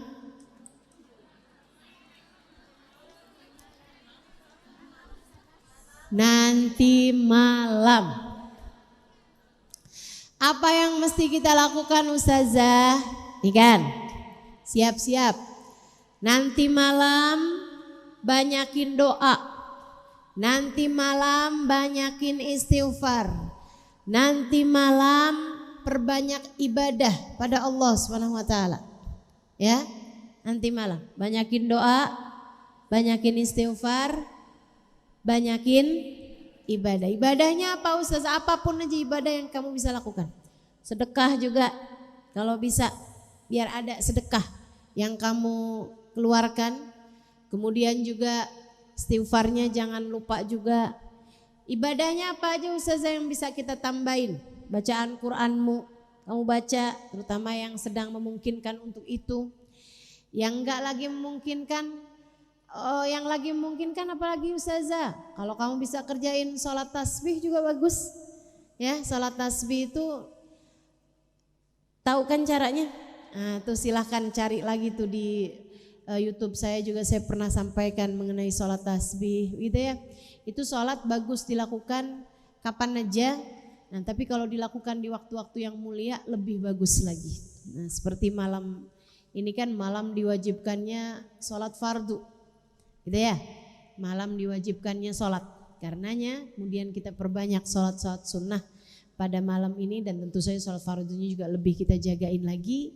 Selain daripada itu juga doa, kamu perbanyak istighfar, kamu perbanyak zikir, kamu perbanyak minta sama Allah Subhanahu wa taala semoga sebagaimana Nabi Muhammad dinaikkan pada malam Isra dan Mi'raj, derajat kamu juga Allah naikkan juga pada malam hari ini insyaallah. Biar kita menuju kepada kemuliaan kita. Alhamdulillah hari ini kita udah dengar tentang caranya menjalani kehidupan yang telah dicontohkan oleh Ubaba Zahra. Mudah-mudahan kita juga bisa memperbanyak doa, ibtihal, munajat pada Allah Subhanahu wa taala. Zikir-zikir kita juga kita tambahkan insyaallah di malam mulia ini, yang pasti minta sama Allah Subhanahu wa taala agar Allah Subhanahu wa taala mengampuni dosa-dosa kita, agar Allah Subhanahu wa taala menyelamatkan kita, agar Allah Subhanahu wa taala menjadikan hidup kita hidup yang mulia insyaallah dari dunia hingga akhirat nanti. Amin ya rabbal alamin. Kemudian di Sya'ban, teman-teman sekalian, masuk beberapa hari sesudahnya masuk bulan Sya'ban. Kalau saya lihat bulan Sya'bannya awal kali masuk pada malam Jumat. Jadi Jumat itu udah masuk tanggal 1 Sya'ban. Nah, itu perbanyak sholawat yang tadinya saling kita perbanyak istighfar, baca habis maghrib sama isya itu, habis maghrib sama habis subuh istighfar gitu ya.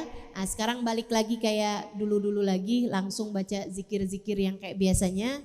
Tapi di hari-harimu di bulan Sya'ban perbanyak sholawat. Kenapa? Sebab firman Allah SWT yang berbunyi, A'udzubillahi minasyaitonirrajim, innallaha wa malaikatahu yusholluna 'alan nabi ya ayyuhalladzina amanu shollu 'alaihi wa sallimu taslima. Perintah untuk bersolawat turunnya pada bulan Sya'ban. Lagi pula bulan Sya'ban adalah syahrut tahliyah, bulan berhias. Bulan kita berhias, dan tidak ada yang lebih indah untuk menghiasi diri kita daripada sunnah-sunnahnya Nabi Muhammad, ajarannya Nabi Muhammad, dan cinta kepada baginda kita Nabi besar Muhammad sallallahu alaihi wasallam, dan juga salawat kepada baginda kita Nabi besar Muhammad sallallahu alaihi wasallam. Silahkan atur sendiri. Saya selama bulan Sya'ban mau banyak baca salawat. Salawat apa misalnya? Salawat Tibil Qulub. Tiap hari mau baca 80 kali, bagus. Misalnya selama bulan Sya'ban saya mau baca sholawat 100 kali sholawat Fatih, bagus. 100 kali sholawat Nariyah misalnya, bagus. Silahkan aja, silahkan atur-atur sendiri apa yang kamu mau baca, begitu ya. Yang pasti perintahnya adalah untuk kita memperbanyak sholawat kepada baginda kita Nabi besar Muhammad sallallahu alaihi wasallam. Biar tambah dekatnya sama Nabi, tambah dekatnya sama Nabi. Kamu tuh kan kalau nih kita nih ya, kalau deket sama yang bercahaya kan kita jadi lebih terang.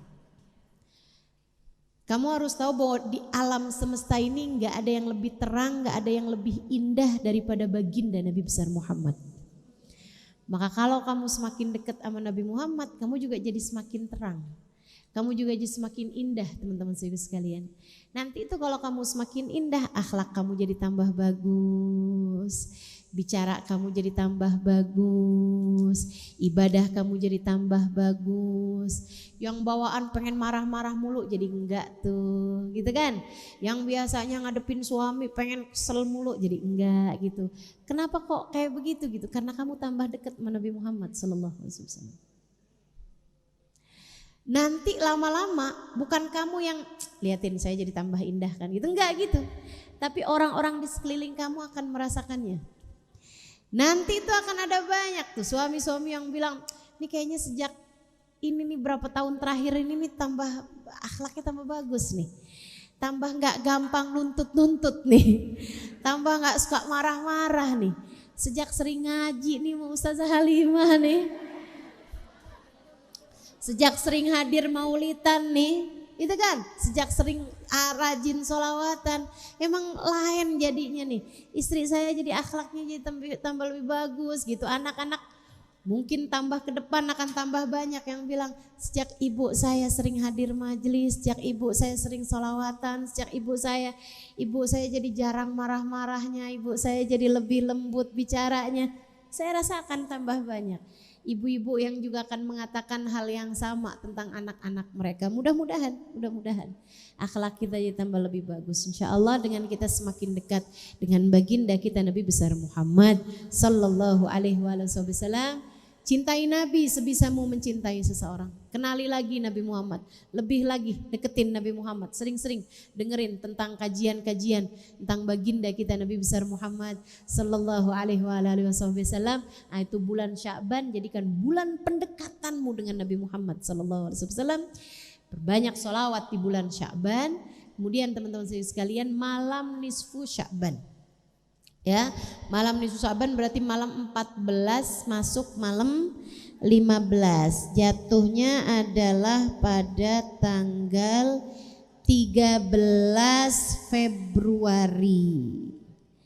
13 Februari. Jatuhnya juga malam Jumat. Luar biasa nih ya. Luar biasa. Jatuhnya jadi malam-malam mulia semuanya juga nih. Insya Allah nanti malam nisfu Sya'ban baca Yasin 3 kali ya. Insya Allah sih teman-teman bisa ngikutin saya, kita lewat live streaming biar nggak bercerai-berai semuanya di rumah masing-masing, barengan sama keluarganya, kumpulin keluarganya, tapi kita buka live streaming aja. Kita ikut bersama-sama ba'da maghrib insyaallah. Ba'da maghrib insyaallah kita akan baca bersama-sama Yasin 3 kali. Yasin pertama dengan niat mudah-mudahan Allah karuniakan kepada kita berkah umur. Umur yang tak hanya panjang akan tapi juga panjang kebaikan-kebaikannya. Kita nggak mau umur asal panjang ya. Kita mau umur tuh yang panjang berkahnya, panjang manfaatnya, panjang kebaikannya, panjang pahalanya gitu. Biar yang panjang pahalanya gitu kan ya, biar yang panjang kebaikannya, biar yang panjang manfaatnya gitu insya Allah. Biar yang panjang ibadahnya, panjang umur ibadah kita, amin. Panjang umur kebaikan kita, panjang umur kemanfaatan kita, panjang pahala kita insya Allah, amin. Kemudian Yasin yang kedua kita minta sama Allah rezeki yang halal, yang thayyib, yang berkah. Dan rezeki bukan hanya rezeki uang, tapi kesolehan keluarga kita, kesolehan diri kita, itu rezeki bukan?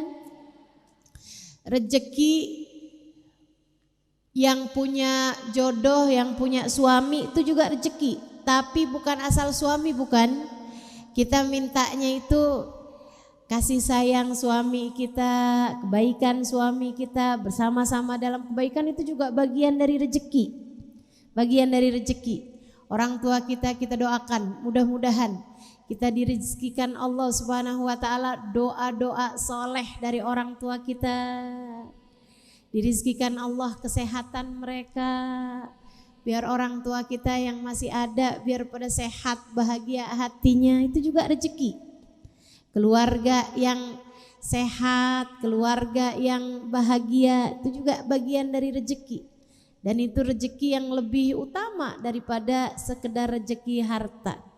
Kita juga minta harta juga ya, uang juga kita minta sama Allah Subhanahu wa taala, tapi yang halal, yang thayyib, yang berkah, yang mencukupi untuk kehidupan dunia kita, bawa kebaikan bagi akhirat kita. Kemudian Yasin yang berikutnya kita minta sama Allah Subhanahu wa taala. Itu Yasin yang kedua juga urusan rezeki, biar pada enggak punya utang.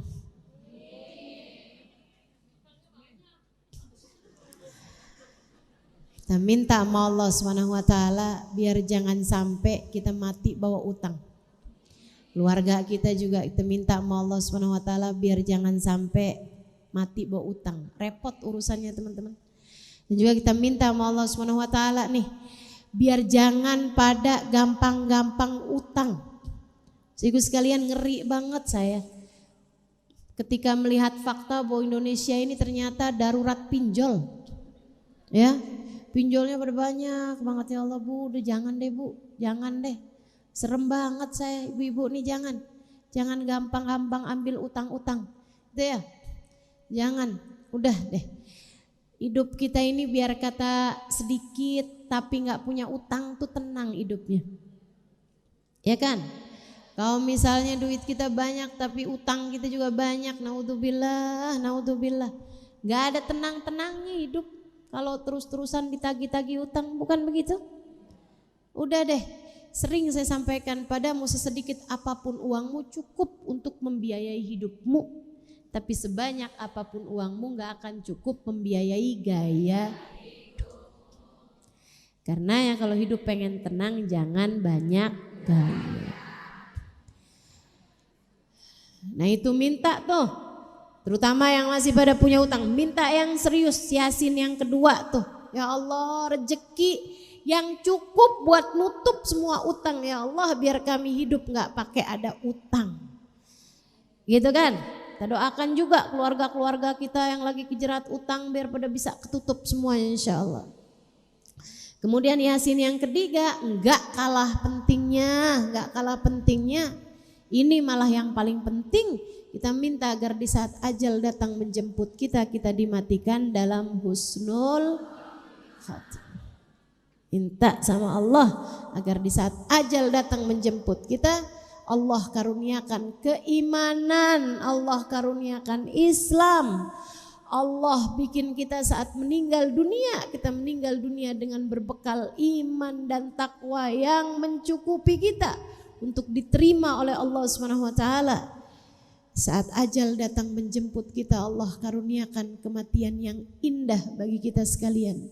Mati dengan berbekal cinta pada Allah, mati dengan berbekal cinta kepada Rasulullah.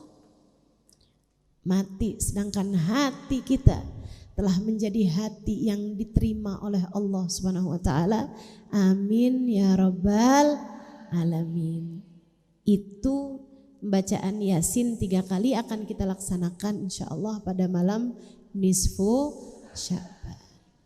Udah Bu, gak usah pakai ribet-ribet nyari-nyari dalil. Yang saya ajak adalah buat kamu baca Yasin. Itu Yasin adalah salah satu surat di dalam Al-Quran. Inna likulli syai'in qalba wa qalbul Quran Yasin. Segala sesuatu kata Nabi Muhammad ada hatinya, ada intinya. Dan sungguhnya hatinya Al-Quran, intinya Al-Quran adalah surat Yasin. Bu, saya enggak minta kamu baca surat tanah. Saya enggak minta kamu baca surat cinta. Enggak, yang saya minta kamu adalah baca surat Yasin. Ada di dalam Quran. Nah kamu kenapa segitu ribetnya disuruh baca Quran doang? Nyari dalil son, nyari dalil sini. Kamu yang sibuk-sibuk nyari dalil, udah gini aja deh. Kamu gak mau ikutan baca, ya udah. Gak usah nyalah-nyalahin yang kepengen baca. Yang lagi disuruh baca tuh cuman surat Al-Quran. Kenapa kamu segitu ribetnya sama orang yang kepengen baca Al-Quran? Ribet banget dah.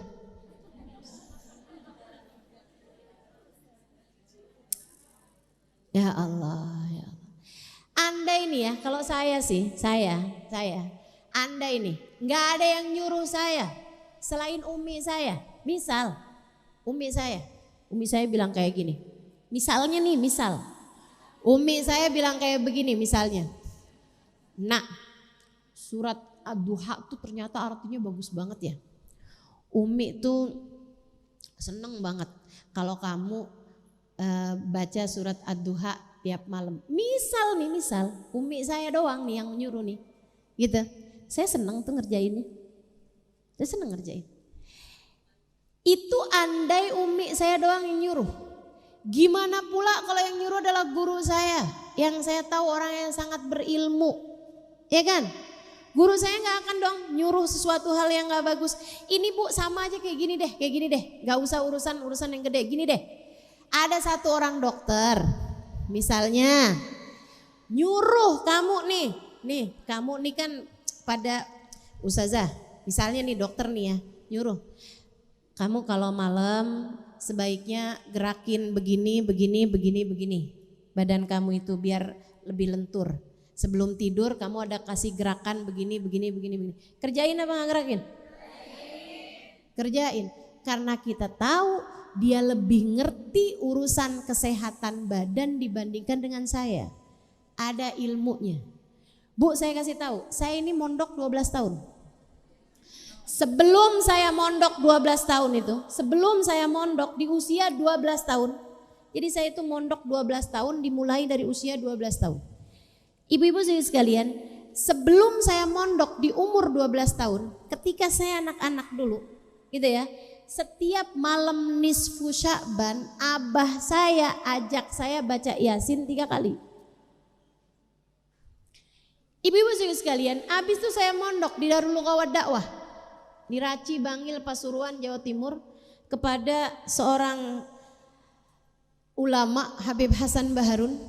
Ibu-ibu sekalian, itu di sana malam nisfu Sya'ban kami semuanya baca Yasin 3 kali di pondok pesantren kami. Habis itu saya belajar di At-Tauhidiyah Tegal, Jawa Tengah.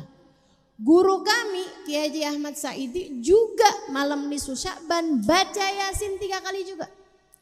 Habis itu saya pindah pondok pesantren Kiai Haji Maimun Zubair di Al-Anwar Sarang Rembang. Malam nisfu Sya'ban kami semuanya baca Yasin 3 kali juga. Habis itu saya pindah pondok pesantren belajar di Yaman, Daruz Zahra, Tarim Hadramaut Yaman. Guru kami Sayyidil Habib Umar bin Hafid itu setiap malam nisfu Sya'ban baca Yasin 3 kali. Bukan hanya kami di pondok pesantren Setarim, Sehadramut, malam nisfu Sya'ban baca Yasin 3 kali. Bu, di mana-mana di seluruh dunia ulama-ulama yang saya belajar darinya ngajarin kami tiap malam nisfu Sya'ban baca Yasin 3 kali. Guru saya Kiai Haji Maimun Zubair belajarnya dari Sayyid Alawi bin Abbas Al-Maliki di Mekah. Ketika sudah saya pulang dari pondok pesantren, saya sekarang di Indonesia, datang Sayyidil Habib Zain bin Smith. Beliau ketika malam nisfu Sya'ban pernah ada di Indonesia, beliau mengajarkan kepada kami, ngumpulin kami untuk baca Yasin 3 kali. Ulama di Madinah, ulama di Mekah, ulama di Yaman, ulama di Indonesia ngajarin hal yang sama. Kamu gak mau ikut? Terus kamu kemudian dengar ada orang bilang baca Yasin ngapain, itu bid'ah. Dia ikut siapa? Dia ikut siapa? Apakah menurutmu seluruh ulama-ulama yang saya ikutin bertahun-tahun ini semuanya mengajarkan perkara yang bid'ah? Perkara yang gak benar, perkara yang sesat, perkara yang dusta. Untuk kemudian mereka bilang kullu bid'atin dolalah wa kullu dolalatin finnar.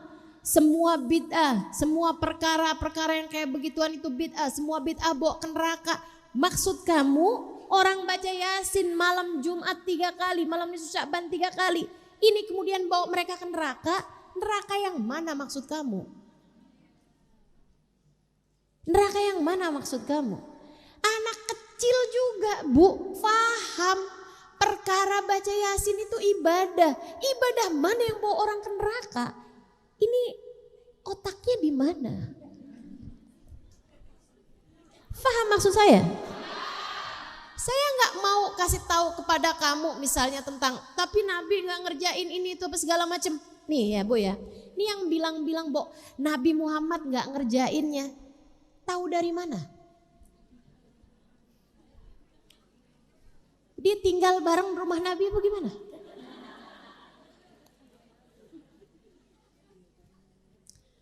Nggak ngerti lagi dah saya dah. Tapi kan semua yang gak dikerjain Nabi, tahu dari mana kamu kalau Nabi gak ngerjain? Makanya ibu-ibu sekalian udah deh yang emang gak mau ngerjain udah aja biarin. Ya kan? Kamu juga udah. Kalau ada orang ngomong begini begitu apa segala macem, gak usah didebat, udah diem aja. Udah bilang aja deh, kamu gak mau baca ya udah. Begitu kan ya? Lagian orang-orang kayak gitu tuh mau ngerjain ini itu gak nyari dalil. Giliran orang mau baca Yasin nyari dalil. Emang dasar males aja dah kayaknya. Baik, nah abisnya nisfu Sya'ban yang gak biasa puasa sunnah haram puasa. Tapi yang wajib puasa karena masih punya utang tetap wajib dibayar. Ya, Ustazah saya masih punya utang puasa 2 hari, ya udah wajib bayar. Tapi sekarang udah malam nisfu Ustazah, nggak apa-apa besoknya silakan bayar, nggak apa-apa. Namanya puasa wajib mah tetap wajib bayar. Tapi kalau puasa sunnah, kalau kamu udah enggak lagi puasa, udah enggak boleh puasa lagi. Kalau misalnya nih ada orang biasa puasa Senin, Kemis, sampai lewat nisfu masih boleh apa enggak? Boleh dengan syarat belum putus. Kalau udah putus, udah enggak boleh nyambung lagi. Misalnya ada salah satu Senin atau Kemis yang enggak dianggap puasain, lanjutnya udah enggak boleh lanjut lagi. Gitu ya, lanjutnya udah enggak boleh nyambung lagi. Kalau putusnya sesudah nisfu. Tapi kalau putusnya sekarang sih nggak apa-apa. Tapi kalau udah putusnya udah nisfu, udah nggak boleh lagi lanjut. Itu katanya baginda kita Nabi besar Muhammad sallallahu alaihi wasallam, "Idan tasafa Sya'ban fala tasumu." Kalau Sya'ban udah lewatin tengah-tengahnya, jangan puasa. Jangan puasa kalau udah Sya'ban lewatin tengah-tengahnya. Kemudian masuk bulan Ramadan, perbanyak baca Quran. Puasanya hati-hatiin. Puasanya pakai sahur dan seterusnya. Tarawih jangan ditinggal. Tarawih itu berapa rakaat Bu? 20. Witirnya berapa? Minimal 3. Paling banyaknya witir berapa? 11. Ya begitu ya, insya Allah mudah-mudahan semuanya dapat dikerjakan. Amin ya rabbal alamin. Baiklah, kita akan segera mengakhiri kajian kita ini. Kita akan baca doa untuk yang sakit-sakit. Hajah Nur Hayati, Haji Ihsan Alawiyah, juga Milan Muhammad Wahab bin Ruli Wahab. Juga untuk semua yang sedang sakit-sakit di antara keluarga kita niatkan semuanya. Al-Fatihah biniyati syifaa ajilan, syifaan la yughadiru saqaman wala alama. Silahkan niatkan semua. Sebutkan nama-nama yang sedang sakit.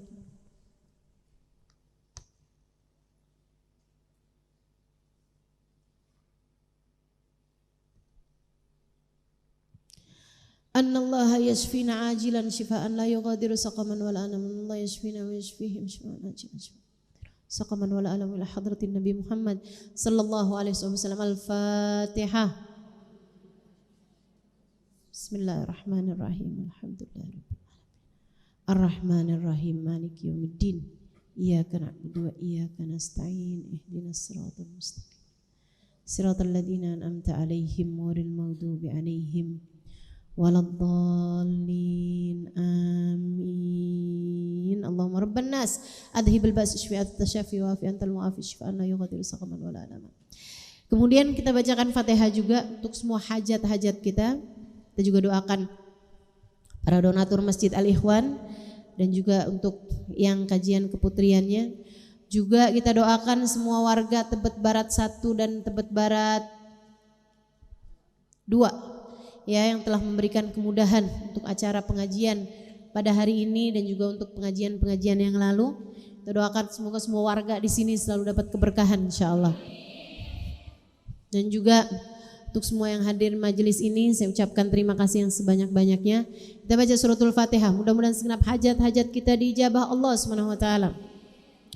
Hajat-hajat dari semua panitia-panitia yang ada di kajian ini, juga hajat saya juga doakan mudah-mudahan Allah Subhanahu wa taala kabulkan segenap hajat-hajat kita semuanya. Annallaha yaqdi lana jami'al hajat. Silakan sebutkan hajat masing-masing.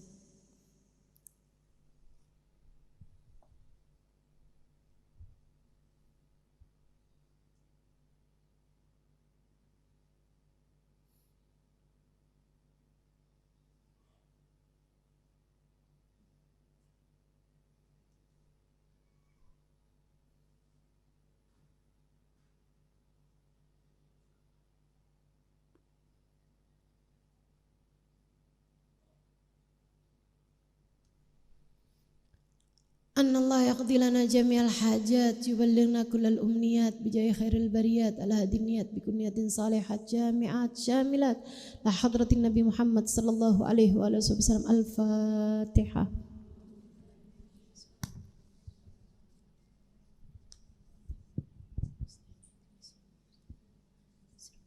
أنت عليهم غير المغضوب عليهم ولا الضالين آمين. تقبل الله منا ومنكم تقبل يا كريم. Pesan saya, tolong sampahnya jangan tinggalkan apapun selain dosa.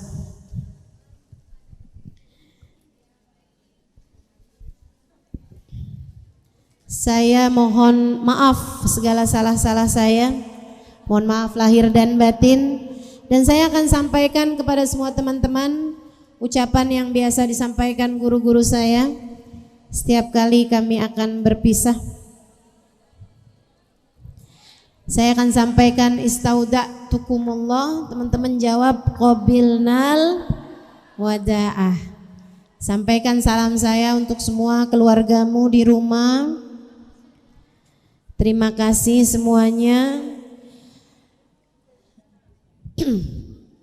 Istauda'tukumullah. Istauda'tukumullah. Istauda'tukumullah.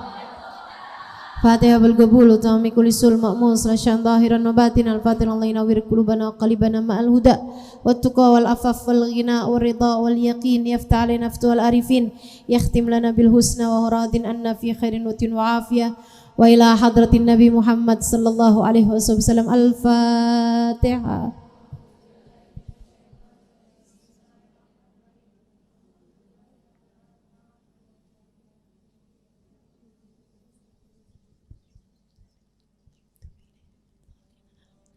Jangan lupa sertakan saya dalam doa-doa indahmu di hari-hari yang mulia, di waktu-waktu yang mulia. Terima kasih. Wal afu minkum. Assalamualaikum warahmatullahi wabarakatuh.